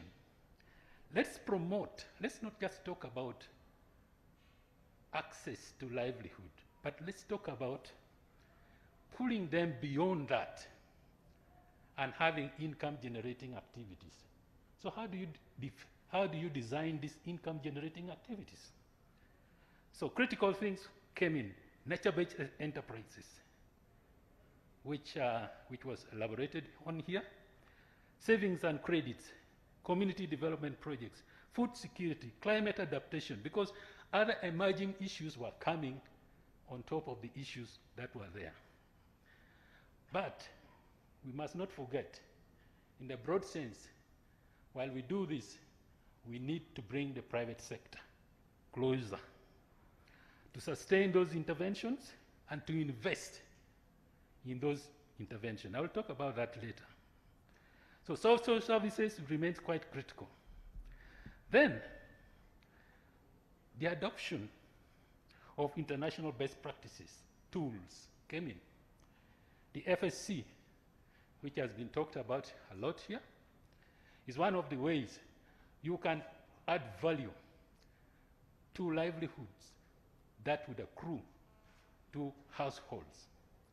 And when we talk about livelihoods, ladies and gentlemen, it's good to look at it from the perspective of households, because that is when it starts to make sense. If you bundle it as an institutional approach, then the ripple effect becomes quite minimal by the time it reaches a household. So designing some of these international best practices like MET, SAPA, human right-based approach, getting the community, which is at the heart of civil society, to have this human right-based approach in the design of any intervention you're trying to do with them.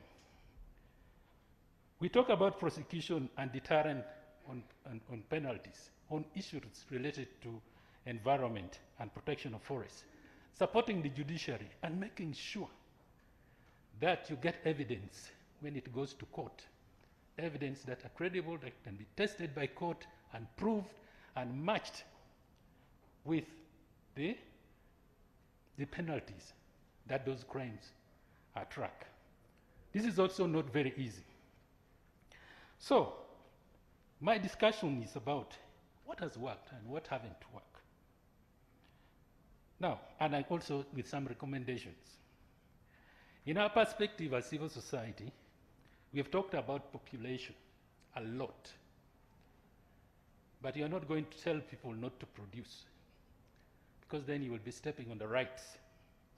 So we need to adopt population health and environment approach in ensuring that livelihood actually gets to the people who deserve it. How do you handle that? You need to do this across different institutions, and we have tried it. There was a project in CARE International at DTC called Development Through Conservation, Reproductive Health. We are working with Reproductive Health Uganda to address some of these things. But we are not giving them birth control methods, but we are really talking about integrating the challenges that we have with the forests and the livelihood that they need to derive, and their population, a healthy and good population. So that is one thing. Markets is one of the key drivers leading to the degradation of our forests. And markets does not necessarily mean it is providing for livelihoods. Take, for example, charcoal. If you see the charcoal burners, they're probably one of the poorest people in the value chain of charcoal. The middlemen are taking it. A bag of charcoal where it is being burned from is something like about 23,000 or less. By the time it reaches Kampala, it's about 60,000 Uganda shillings. By the time it reaches Kenya, it's probably double or triple that. So who is benefiting? So look at the value chains of these products and then try to enhance where the custodians and the people who are deriving livelihoods from this can benefit. Thirdly, we need to package our conservation delivery on a bankable investment type of approach. This has not been happening. We are already doing this. For example, you need to bring the private sector here. If you're talking about bankable projects, that means you need to bring the private sector. What is our capacity to work with private sector? Critical. And this has got to be observed. If we are going to achieve having bankable projects, then we bring the private sector. And then we need to learn how private sectors work and work with them on those.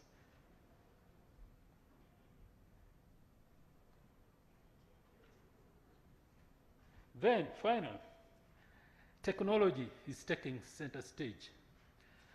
Crimes and anything to do with the disappearance of forests, growth of forests, can easily be monitored by use of modern technologies. So we need to have this one coming on board and being used across board. We need to aggressively promote non-consumptive use of forests. And this can be derived very, very easily. There was a long list of the values of forests given here. And we can harness that value. We can even turn some of them in tradable commodities in the markets. This is possible. It's a matter of exposure. It's a matter of having that capacity. We need to develop incentives that promote restoration, not per se in the exotic species, but let's focus on our indigenous species, which to me, and I believe, has more values than probably the rest of the other non-native species for biodiversity conservation. The presentation that Associate Professor made there put biodiversity as at the lowest level of economic value. Can you imagine? 3%. And soils at something like about 80%. And yet, without biodiversity, you cannot have any healthy soil. So we need to translate this internally. And it's not rocket science, as it has been said. So I want to conclude a little bit by saying, all is not lost. There have been some significant gains. For example, when you talk about the mountain gorillas conservation in Uganda and DRC and part of Congo, we have registered increased number of this particular species, to the extent that IUCN had to downgrade it from being critically endangered to endangered because of the increase in population. But those came out of so many efforts and demonstrating that those efforts actually make sense to households. If you go to Bwindi, you will see that for yourself. We talk about, we have seen conservation legislations and policies becoming more pro-people and looking at the interests of people. For example, the Wildlife Act 2019 talks for that. A collaborative forest management review process is putting this in place. So that's a good sign. We have seen some of the difficult areas to demarcate are now being demarcated, and education and awareness going on hand in hand. So these are some of the things I can say. I think the positivity and the political will is there. But why do we still have these challenges that Zoka is going on our nose? Bugoma is going on our nose. I participated in cleaning Mavira, and there was a time Mavira was going back to sugar plantation. Very frustrating. Before I even retired, it's already it's happening. So how do we make sure our policy, we hold some of these people accountable? It's just about being bold.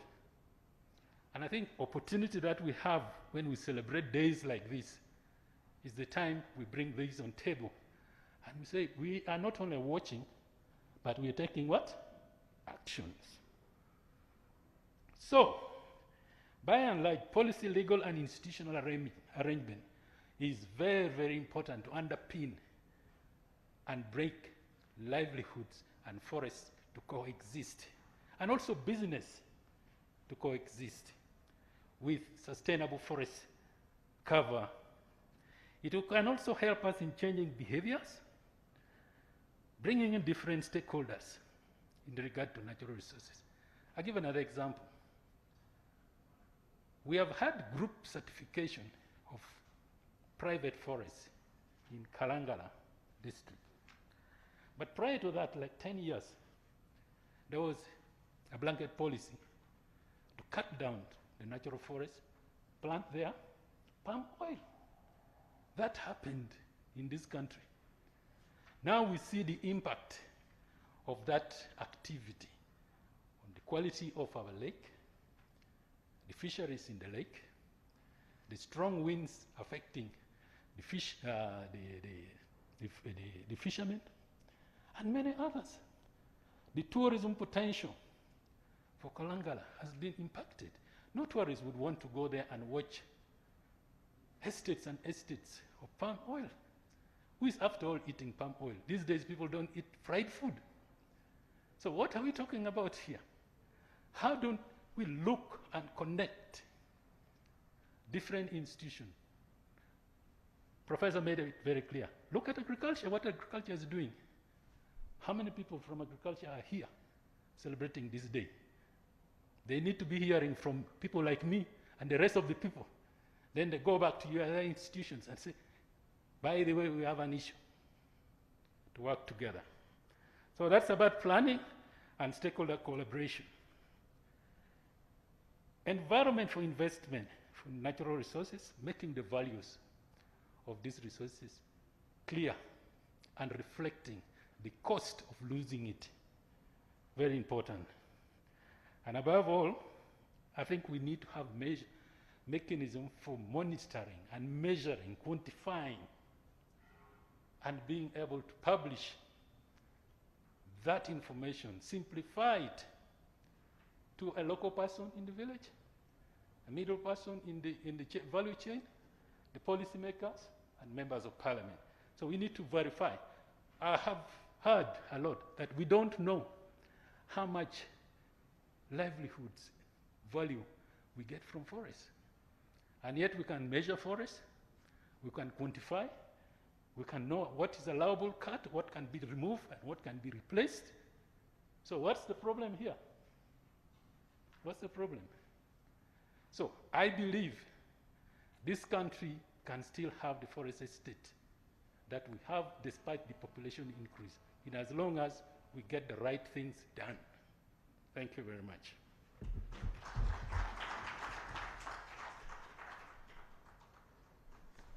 Thank you very much, Mr. David Dooley.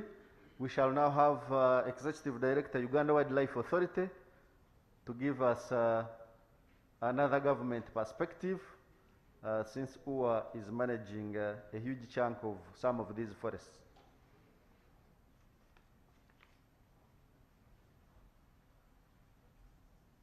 Thank you, Dr. Ebi. Honorable Minister, Honorable Minister of State for Tourism, Wildlife and Antiquities, the Diplomatic Corps, our various stakeholders who have come, our partners, ladies and gentlemen.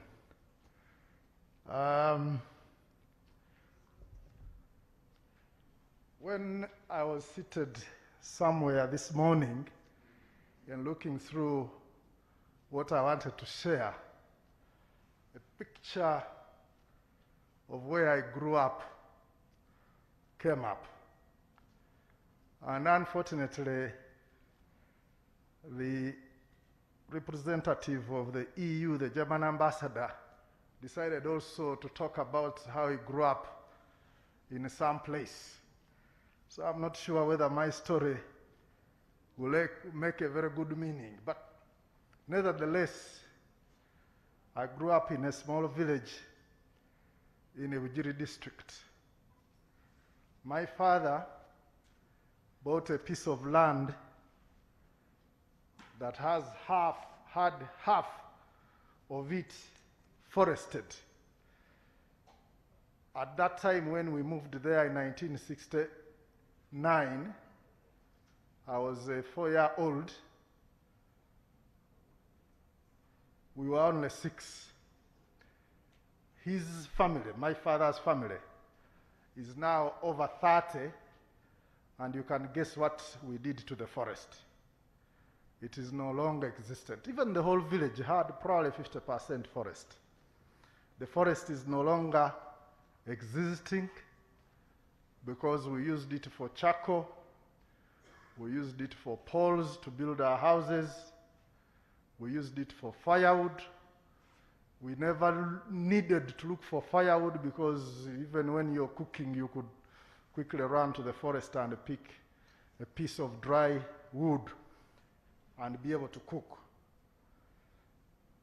That is what we've done to our environment, because we've removed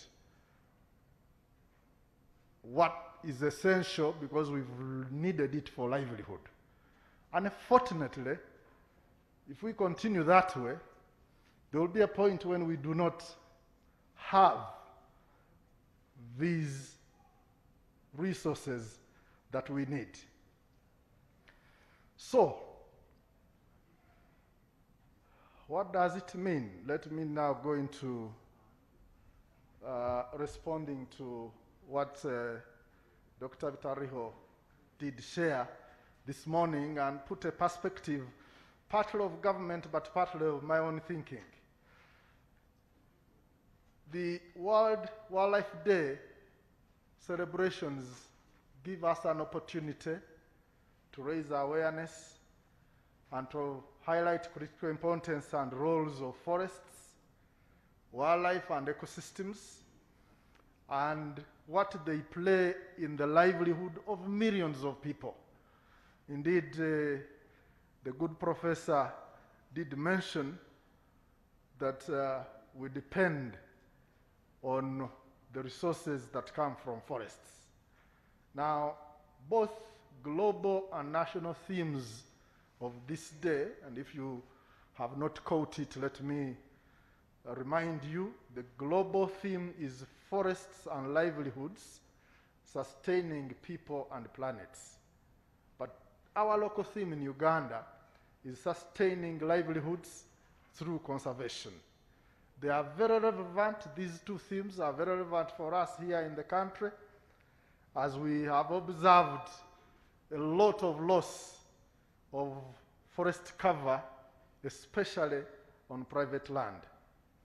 Actually, Tom just forgot to tell you, Tom NFA, that we are having an increase in forest cover in the protected areas because many of the grasslands in national parks are converting into forest and woodland.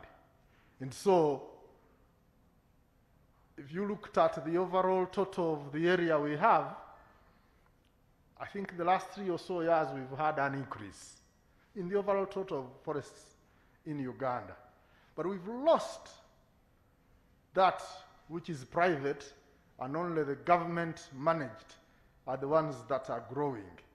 And so that is extremely disheartening, and we need to find a way of addressing that issue. I'll come back to it later.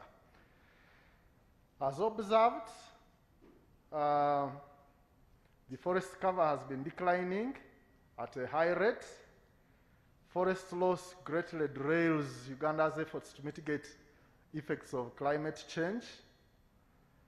Emerging observations reveal adverse effects of climate change on human and wildlife health, on livelihoods, on food productivity, on water availability, and overall security of the people, implying that without forests, our survival is in jeopardy.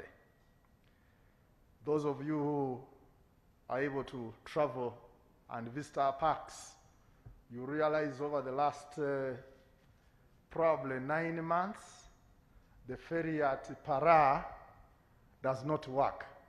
It's not because it's not in good condition, no. Climate change has decided that it floods the ferry landing, and we thought we were wise. In June, we put a lot of resources and decided to put another landing elsewhere to be able to use our ferry. The water said, "You are joking." It came even further, and up to now, we are not able to access the landing, and so we cannot cross vehicles across the Nile at Para because of climate change. So we need to be aware that our survival indeed is in jeopardy if we do not treat forests and conservation seriously. Indeed, forests sustain livelihoods through provision of the various services that have already been mentioned to you by the various speakers. I won't go over them, but I want to point out that in the wildlife conservation perspective, forests provide home for a diversity of animal species. These species, in turn, provide immense benefit and contribution to our survival as humans through food and tourism revenue and other things. Again, the list has been given to you. But I wanted you to know that chimpanzee and mountain gorillas, the 2 most important species for Uganda Wildlife Authority, those 2 most sought after by visitors, those 2 that give us more than 60% of our revenue as Uganda Wildlife Authority, actually reside in forests. You can't put them in a grassland.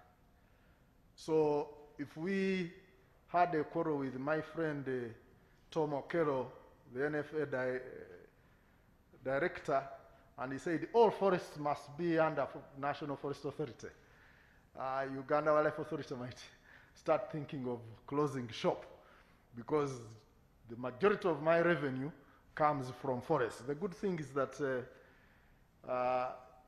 Tom worked with UA, so you will not start a fight. He loves UA so much that when we sent him as an ambassador to NFA, he accepted. And I did the same course with him. It is also called forestry. Degradation of forests through deforestation, agriculture expansion, fires, and other ways lead to impacts on livelihoods, such as the displacement of wildlife. Now, when wildlife is displaced out of an area, it will find where to go. It often ends up where communities are, and we have the thing we have labeled human-wildlife conflict, because they are fighting for space. And this trend is increasing. We have over 3,000 cases every year. And some of these are deaths of human beings, which is extremely sad. We have floods, we have mudslides, we have landslides. All these we have observed because the ecosystem has become fragile, because we have mismanaged the forests and the ecosystem. We also have what I would call unreliable rainfall. I think in the last 3 years we've got more rainfall than we normally have, and that has led to the floods that we currently have. But you will remember that 4 or 5 years ago we had real serious droughts that people didn't even have food. And remember that also when rain is too much, it still affects the food production, still negatively. So we need to have the balance of the rainfall. And then we have the issues of poaching and retaliatory killings that happen because of human-wildlife conflict. So all those things are a result of degradation of forests. At Uganda Wildlife Authority, we have noted the need to address ourselves to the livelihoods of protected area adjacent communities, communities that are neighboring the protected areas. And through the Wildlife Act, Section 35, there are several wildlife use right classes that provide a way for the people to benefit from the wildlife resources. And we want to ensure that those are implemented. And indeed, the Honorable Minister was launching some of the documentation that we have provided as guidelines, as policy, that will help us to ensure that this is appropriately done. It is important that as we promote utilization, the wildlife use rights programs, we need to address and align our conservation efforts to attaining the UN Sustainable Development Goals. And here we are looking at goal number 1, the one of poverty alleviation. Goal number 12, the responsible consumption and production. Goal number 13, climate action. Goal number 15, life on the land. And however more is needed to minimize the pressures on these. I want to agree with Dr. Vitariho that recognizing communities as key partners in the protection of the forests and the wildlife resources helps us attain support and improve the protection of the very resources upon which the communities depend. And I need to ask him a favor. He has done his research very well on the non-timber forest products. He has conveniently left out tourism, which I think is not a tangible product, but is a product. And I think we need to include it there so that we have a value that we can talk about that people receive from these resources. I know that in the private lands that might not be a lot, but in the protected areas, if we are talking Budongo, if we are talking Buindi, if we are talking Renzori, there is a value there that is important, that needs to be calculated and included so that it clearly brings out the value of the forest. And on a good note, he mentioned the Forest Stewardship Council. Uganda Wildlife Authority is already working at assessing 3 of our national parks that are forested to see how we can include them in getting value from the Forest Stewardship Council, you know, so that they include us as forests that are being well managed, for which we have value. For us, we won't sell the timber, but we should be able to sell the tourism product as one that is managed according to the principles of the FSC. And then as I get to the end of my reactions, I want to talk about the total economic value and the fact that it is higher on the private forests than the protected ones. And this is because of the way, again, it is calculated. But I don't want to take issue with that. I would rather all of us focus on how we can best engage the private sector, the landowners who have a forest on their land, who need value out of that land. What exactly do we do for them to appreciate that this forest, if kept, is better than if cleared? Because the values are there. But you see, the guy is looking at the timber, he's looking at the charcoal, he's looking at the poles, and the quick money he will get out of it. And he's not looking at the long-term benefit. And so we should be focusing on what is the long-term benefit and how can this accrue to the landowner so that he appreciates that value and keeps the forest and conserves it rather than clear it for money today. So those are things that we need to think about in terms of going forward. I want to conclude by saying that prior to COVID-19, wildlife-based tourism provided several employment opportunities. The Minister already mentioned to you we have more than 2,000 staff scattered in the various parts of the country. Remember, where you have 100 of them, they will need food. They will go to shops to buy soap and other things. They will need a lot of other things that go with their survival.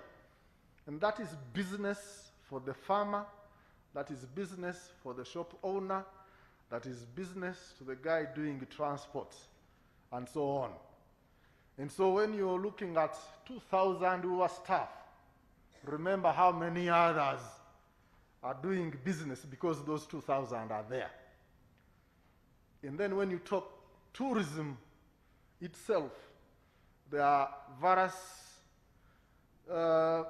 figures that have been given. I think 670,000 Ugandans directly employed in tourism-related activities. And then there are many others that depend on them, including the farmer who is selling his banana. And so, if we manage these forests, there is a lot of benefit that comes out of it. Uganda Wildlife Authority alone, the organization I work for, raised over 100 billion Uganda shillings in 2018-19. Now I feel embarrassed to tell you what I am earning because of COVID, because it is less than 10% of that, and therefore we are struggling to survive, but we will survive. So forests greatly contribute to the livelihoods of the people of this country, but also, I believe, of the whole world. And it's economic, but also there are other benefits. And we need to work together as stakeholders to ensure that we bring out the importance of forests to all of us and its contribution to our livelihoods and survival. We need to strengthen the way we collaborate to be able to effectively manage and protect these resources. We need to look into funding that is essential to facilitate protection and support development and promotion of community livelihood enterprises. There is also a need to support tourism development because of the trickle effect that goes to the communities. David Dooley did mention the need to restore degraded areas. There is need to curtail poaching and other illegal activities like illegal logging. Incidentally, in our protected areas that we manage, now that the animals were greatly reduced, even if they are coming up, invasive species are having a field day.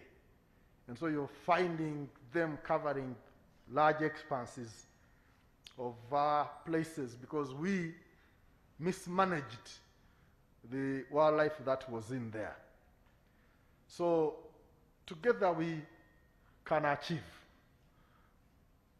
We can conserve and we can benefit. Thank you very much.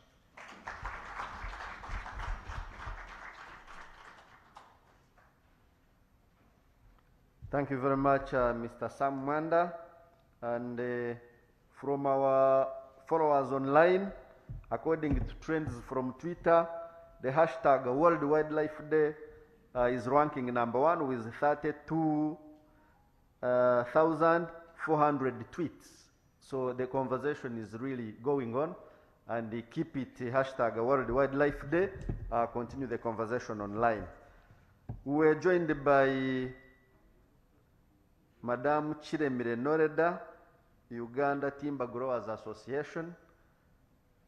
Noreda, you are very welcome. We're also joined by the Chair Board, Uganda Tourism Board, Honorable Daudi Migereko. We have with us representative of the Chair Board, Uganda Wildlife Authority, Francis. And we have the Chair, Uganda Wildlife Conservation Education Center Board, Honorable Flavia Kabahenda. So all our dignitaries, you are recognized. We shall have a brief plenary session so that we can hear from you, the audience, in here and online. We are still doing well with time, so we shall be able to manage. So let me invite the keynote speaker and the panelists to take the front seats, and then we open the plenary. We shall open the plenary for 20 minutes, and thereafter we shall break for lunch. Keynote speaker and the panelists, you can now take the front seats, and we open the discussion. We have a mic there, so we shall not have any order. We shall open the floor for those who would like to speak, and I already see hands up. All right. We shall definitely keep it short and precise and directed to the respective speaker or panelists. So let's begin from Wildlife Conservation Society. Dr. Simon Itakoze-Chibi, you can take the floor. We have a mic here, we have a mic here. For purposes of COVID, I request that we leave it fixed so that you speak from there.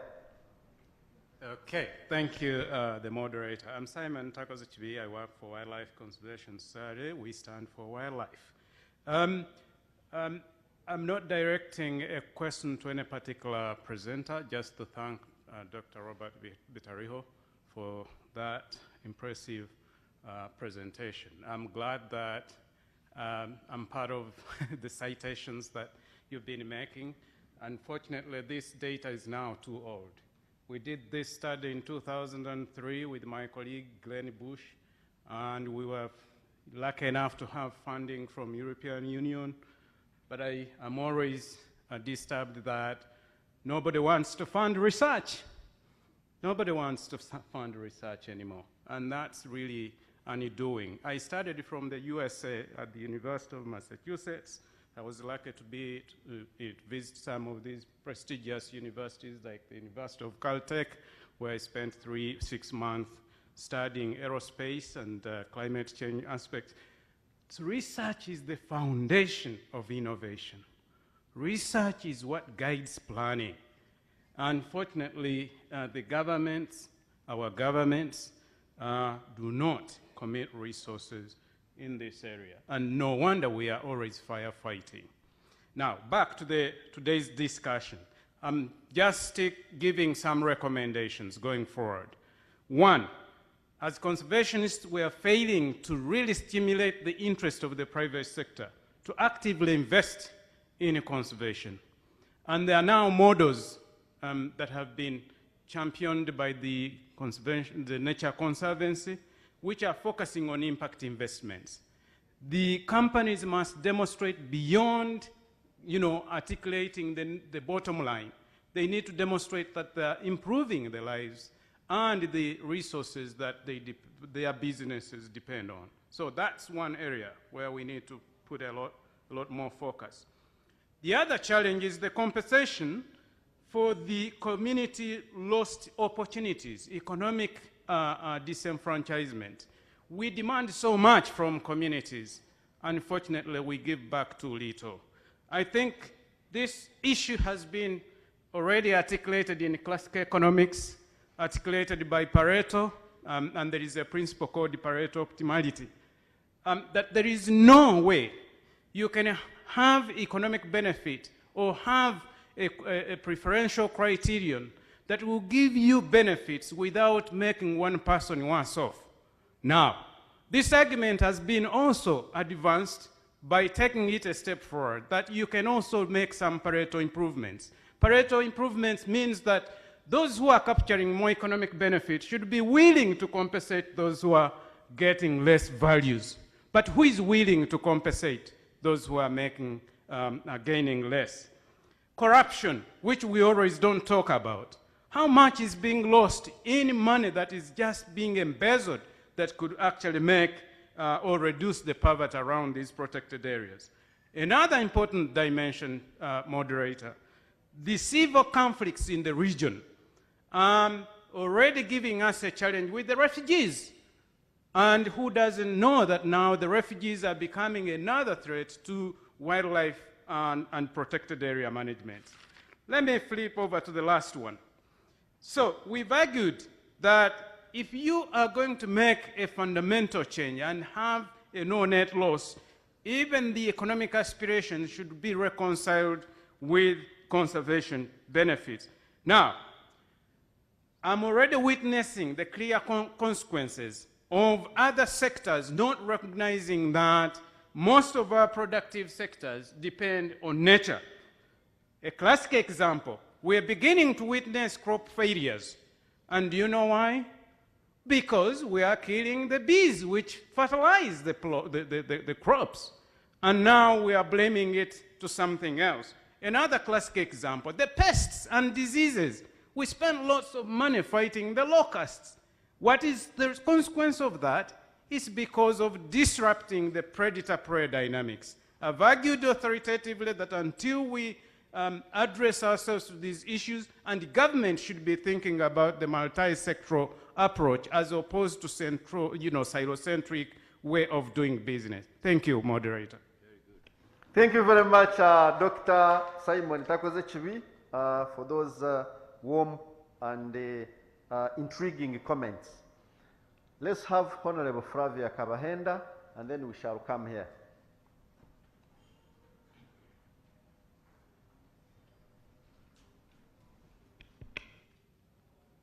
Thank you very much. I'm Kabahenda Flavia, the Chair, Board, Uganda Wildlife Conservation Education Center. I want to thank Professor Robert, for really giving the scientific status and plight of Uganda's forests, and of course the panelists. And I observe one thing throughout the collaborative aspect in conservation, especially of the forests and wildlife. Objective number 5 of the NDP3 is to strengthen the role of the state in guiding and facilitating sustainable development.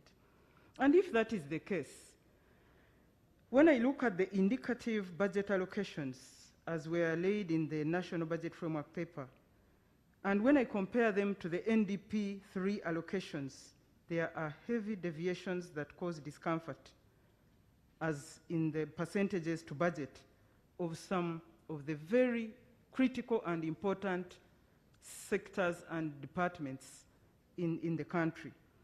Because when you look at the NDP3 requirement for community mobilization and mindset change, it provides for 1.5% of budget. But what is provided for in the budget, it is 0.1. When you look at the natural resources, climate change, environment, land and water management, NDP3 provides for 3.8% of budget.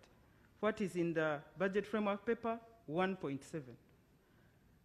Public sector transformation, NDP3 provides for 7%. What is in the NBFP? 0.7. So when I look at this, I think the Ministry of Finance and indeed government does not seem to embrace the collaborative nature of development that we are talking about here.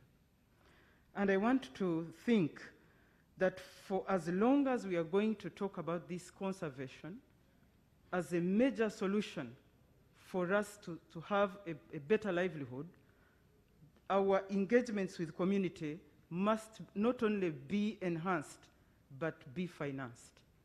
How do we communicate assurances and empower communities without reaching out to them? To even for them to bear the pressure, for them to be resilient, for them to do alternative livelihood support programs, for them to adapt, for them to harness the other values of forests, for them to enjoy and benefit from the incentives to restore forests as stakeholder collaboration, for us to engage schools for nurturing the culture of conservation as opposed to the sermons and preachings that we are making, for them to really understand it with us. We are here. How many community women are here? This is a Women's Month. We share the same week of celebration with the women. And women and the natural resources are together like this. And why wouldn't we make this World Wildlife Day part of the activities ahead of the Women's Day, so that the women are on this? Because not very many women will come to this table where we are. We are now talking, but the communities are there. They are not even on Twitter, by the way. They are not even on TV. They are busy in the farms continuing to destroy. And so I would like to call on government and also our partners to invest more in community mobilization and mindset change, to invest more in interventions and implementations related to land, water, forests, resources, and climate change, and also to empower public sector transformation so that we have the right public policies and the right guidance from the government. I thank you. Thank you very much, Honorable Flavia. Let's have, yes.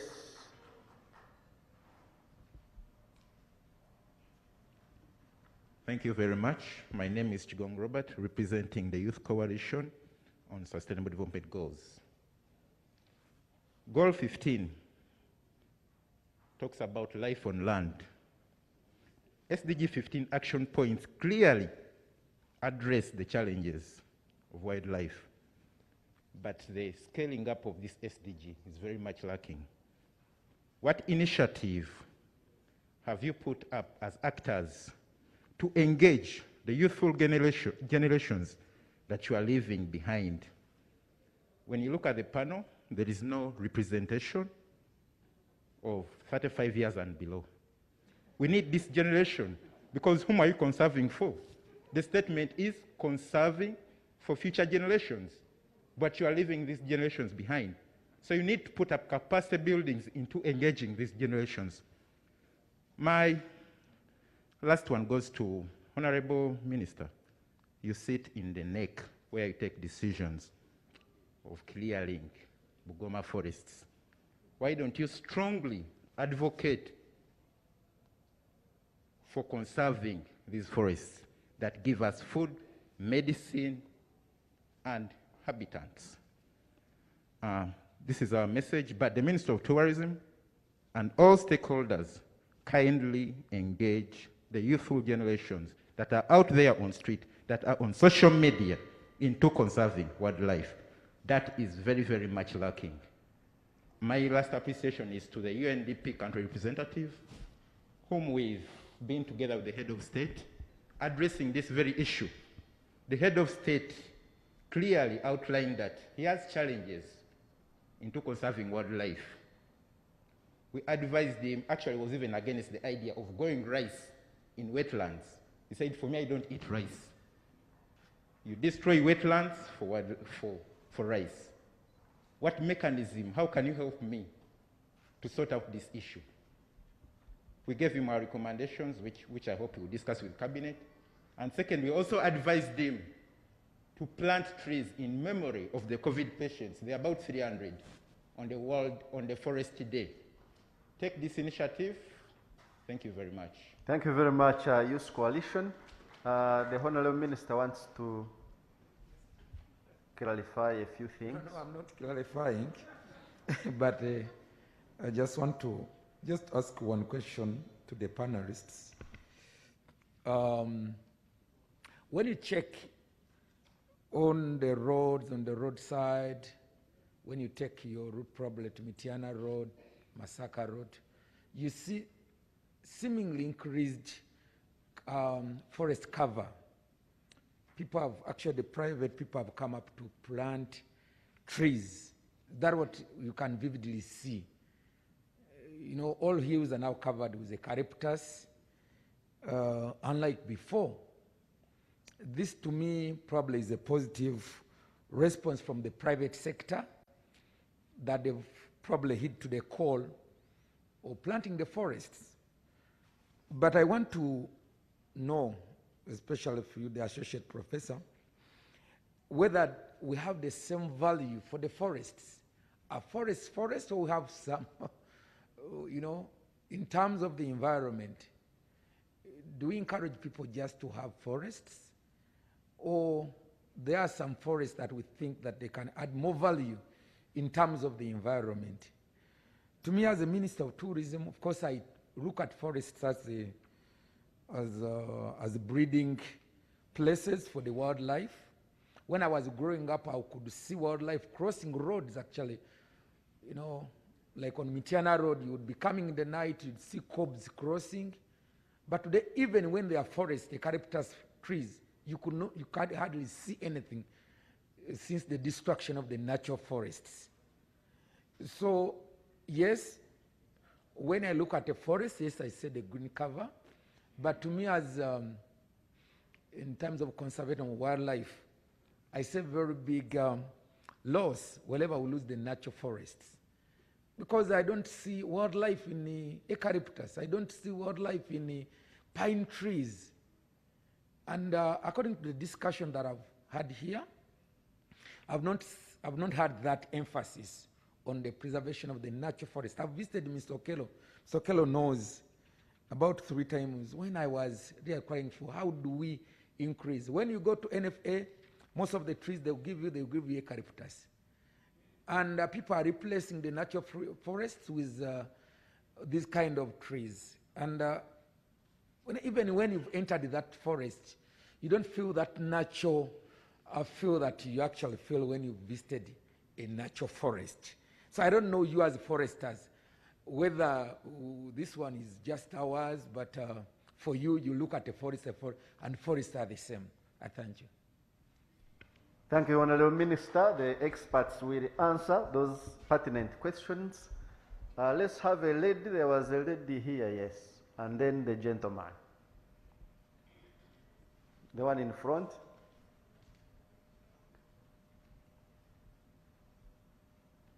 Thank you very much, Sophie Kutegeka from IUCN. Thanks very much, Associate Professor, for the very good presentation and the very good panel discussion that we've had. I think for all of you, you emphasized the issue of private sector engagement and the need for strategic partnerships. We recently did a study on natural capital and business. And one of the challenges is that much as most of the private sector actually understands their impact, there is limited understanding and appreciation of their dependencies on natural capital. And it will be good for the interventions that we are promoting to, I'm suffocating with the mask, to help the private sector to be able to understand the dependencies, because that informs the risks that are linked to biodiversity. And that therefore will help us to be able to strengthen the collaboration and support. And then we've had a lot of efforts with government on the wealth accounting bit of it. I think Tom talked about the land accounts, the water accounts that was launched, forest accounts. How are we using that data to support planning? How is private sector involved right from the beginning? Because I think most of the challenge that we've had is that most of this data is collected, research is undertaken, like Simon was emphasizing, but then the data is handed over, and the expectation is that government will use that data and also private sector. So how can we use that data to inform our planning, but also to support the monitoring of how that data is informing the interventions that are on ground? And I think there's a lot of call for us to do more of the demonstration and action on the ground that is being generated and informed by the data that we are collecting. So I wanted to emphasize that aspect of engaging business in the biodiversity conservation, nature conservation, and really understanding the risks for them to invest more in natural capital. Thank you. Okay, let's have the gentleman and then the lady, and then I see many hands. Okay. Thank you, our keynote speaker and the panelists. My name is Adar Bataine from the International Crane Foundation. One question to the keynote speaker. We've learned from UNDP representative that our population will increase by 30 million in the next 2 decades. And that automatically means a corresponding increase in the demand of biomass energy for cooking mainly. What is your take on the possibility of our government subsidizing the cost of gas to reduce people's dependence on the use of charcoal and fuel wood and firewood? My next question is to Mr. Tom. When the government eased the COVID restrictions in June last year, we saw mass movement of people from urban areas to rural areas to do agriculture because they had lost jobs, businesses had stopped. What impact has this had on our forest cover until now? Thank you. Let's have the lady. Yes, keep it very short because we are running out of time. All protocol observed. I'm Amanda Rachel Ainengonzi. I'm interning with the European Union under the Political Press and Information Department. Thank you so much for the presentations you offered. I just have a line of thought. So just recently, the United Nations came up with something they call the UN Guiding Principles on Business and Human Rights. And as I speak, the Ministry of Gender and Labor Development and Labor and Social Development is coining together a NAP, a National Action Plan on Business and Human Rights in Uganda. The reason as to why I'm bringing this up is because I feel that that National Action Plan would be a great springboard for social for civil society organization to engage in action-oriented conversations with businesses that are impacting, for instance, forest cover. So what the National Action Plan or the UN Guiding Principles on Business and Human Rights would do, it would give an opportunity for civil society organizations to ask businesses on their human rights due diligence. So how is your production process affecting community or the right to a clean environment and good air? How is your activity affecting cultural rights of people? Most of these forest covers have a cultural connection to these communities. So then what companies would be required to do in business and human rights is they would be required to go back to those production process and rethink and say, okay, if we are,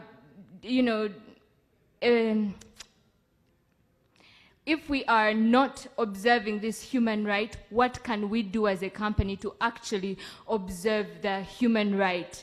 And so I feel that Mr. David Dooley asked, how can we get these investors more concerned about this? I think that those sorts of conversations would allow for that.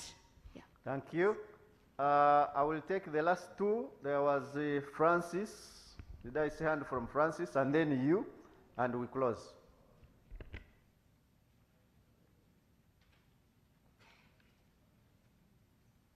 Yeah, thank you very much, Honorable Minister, and protocol observed. My name is Francis Ojede, and I'm a member of the board of OA, and I'm representing the chair. My observation is that today's debate is well thought of and something that we need to take on. And one of the things that comes out prominently in my view is that we need to emphasize the balance between forest conservation and forest products exploitation. And this is one of the things that I would think we need to be able to do, because from the wildlife perspective, you will also see that we have been handling the issue of wildlife and human conflict, and it's a big issue that I think we need to be able to deal with. On the other front, I would also like to re-echo what the previous presenter made, is that all this debate that we're having, we must be able to bring a conversation about culture, because the exploitations that we're seeing all over here mainly manifested from the cultural perspectives. We have different cultural ideas, and we sometimes use some of the forest products for our cultural works. You realize that the bark cloth, for instance, we use some of the trees, and then we also go into the forest to pick some of the medicines and so many things that are related to culture. And therefore, there must be a strong link between the cultural practitioners and the forest conservationists. I think this is one area that needs to be re-emphasized, and I thought I should bring it out. Thank you very much. Thank you, Francis. Let's have the last one. Thank you very much, moderator. My name is Leonidas Hitimana. I'm team leader forestry at FAO Uganda, Food and Agriculture, representing Antonio Querido, who really wished to be here but could not make it. He's traveling outside Kampala. It seems the month of March is quite busy with forest and forestry. From our side, we are very happy and we are really very pleased to take part with this event. The theme of today is forests and livelihoods. In 3 weeks, we'll be celebrating the International Day of Forests, and the theme is forest restoration, a pathway to recovery and well-being. So I think it shows how forests are so important on different angles. Just 2 points. Point one is to reinforce more what our colleague from NFA, EDNFA has, and other colleagues also have insisted on. Conservation, yes, I think there's no question about it, but more efforts are really needed also to support sustainable management of plantations in private land and woodlots and plantations. We like to quote this figure. 1 hectare, well managed, is roughly equivalent up to 6 hectares of natural forests in terms of what you can get out in terms of food and biomass. So sustainable management of woodlots and plantations is also contributing significantly to preserving natural forests indirectly. And I think we like to insist on that. It has to be, we have to have this approach which has to be balanced. At the same time, when we talk about indigenous species, of course, yes, but I think the whole evolution, even in agricultural crops, considering also a good, let's say, way of integrating in a reasonable way some of the more productive exotic species for productivity that we've been talking about. The theme of today is livelihoods. I think it's also one area that needs to be considered. The second point, which is more of a question to, let's say, to the panel. 2019, Uganda was the first country in Africa to have a group certification of forest plantation. And I think those kind of emerging best practices are just really so good to be encouraged. And we know there are a number of standards which are being developed. If we look at timber standards on nursery, those kind of standards within the industry, we believe that it's the way to encourage so that we can contribute, forests can contribute to the economy overall. So my kind of question is, how do you see we can really encourage more regulation and compliance to these standards and certification schemes? Because we believe that this can be really a very important contribution to all of some of the issues that have been raised in the forest industry. Thank you. Thank you very much. We shall go to responses. We've run out of time, so we shall keep it very short. Most of the comments were really supplementary and contributions rather than questions. So in 1 minute, let's...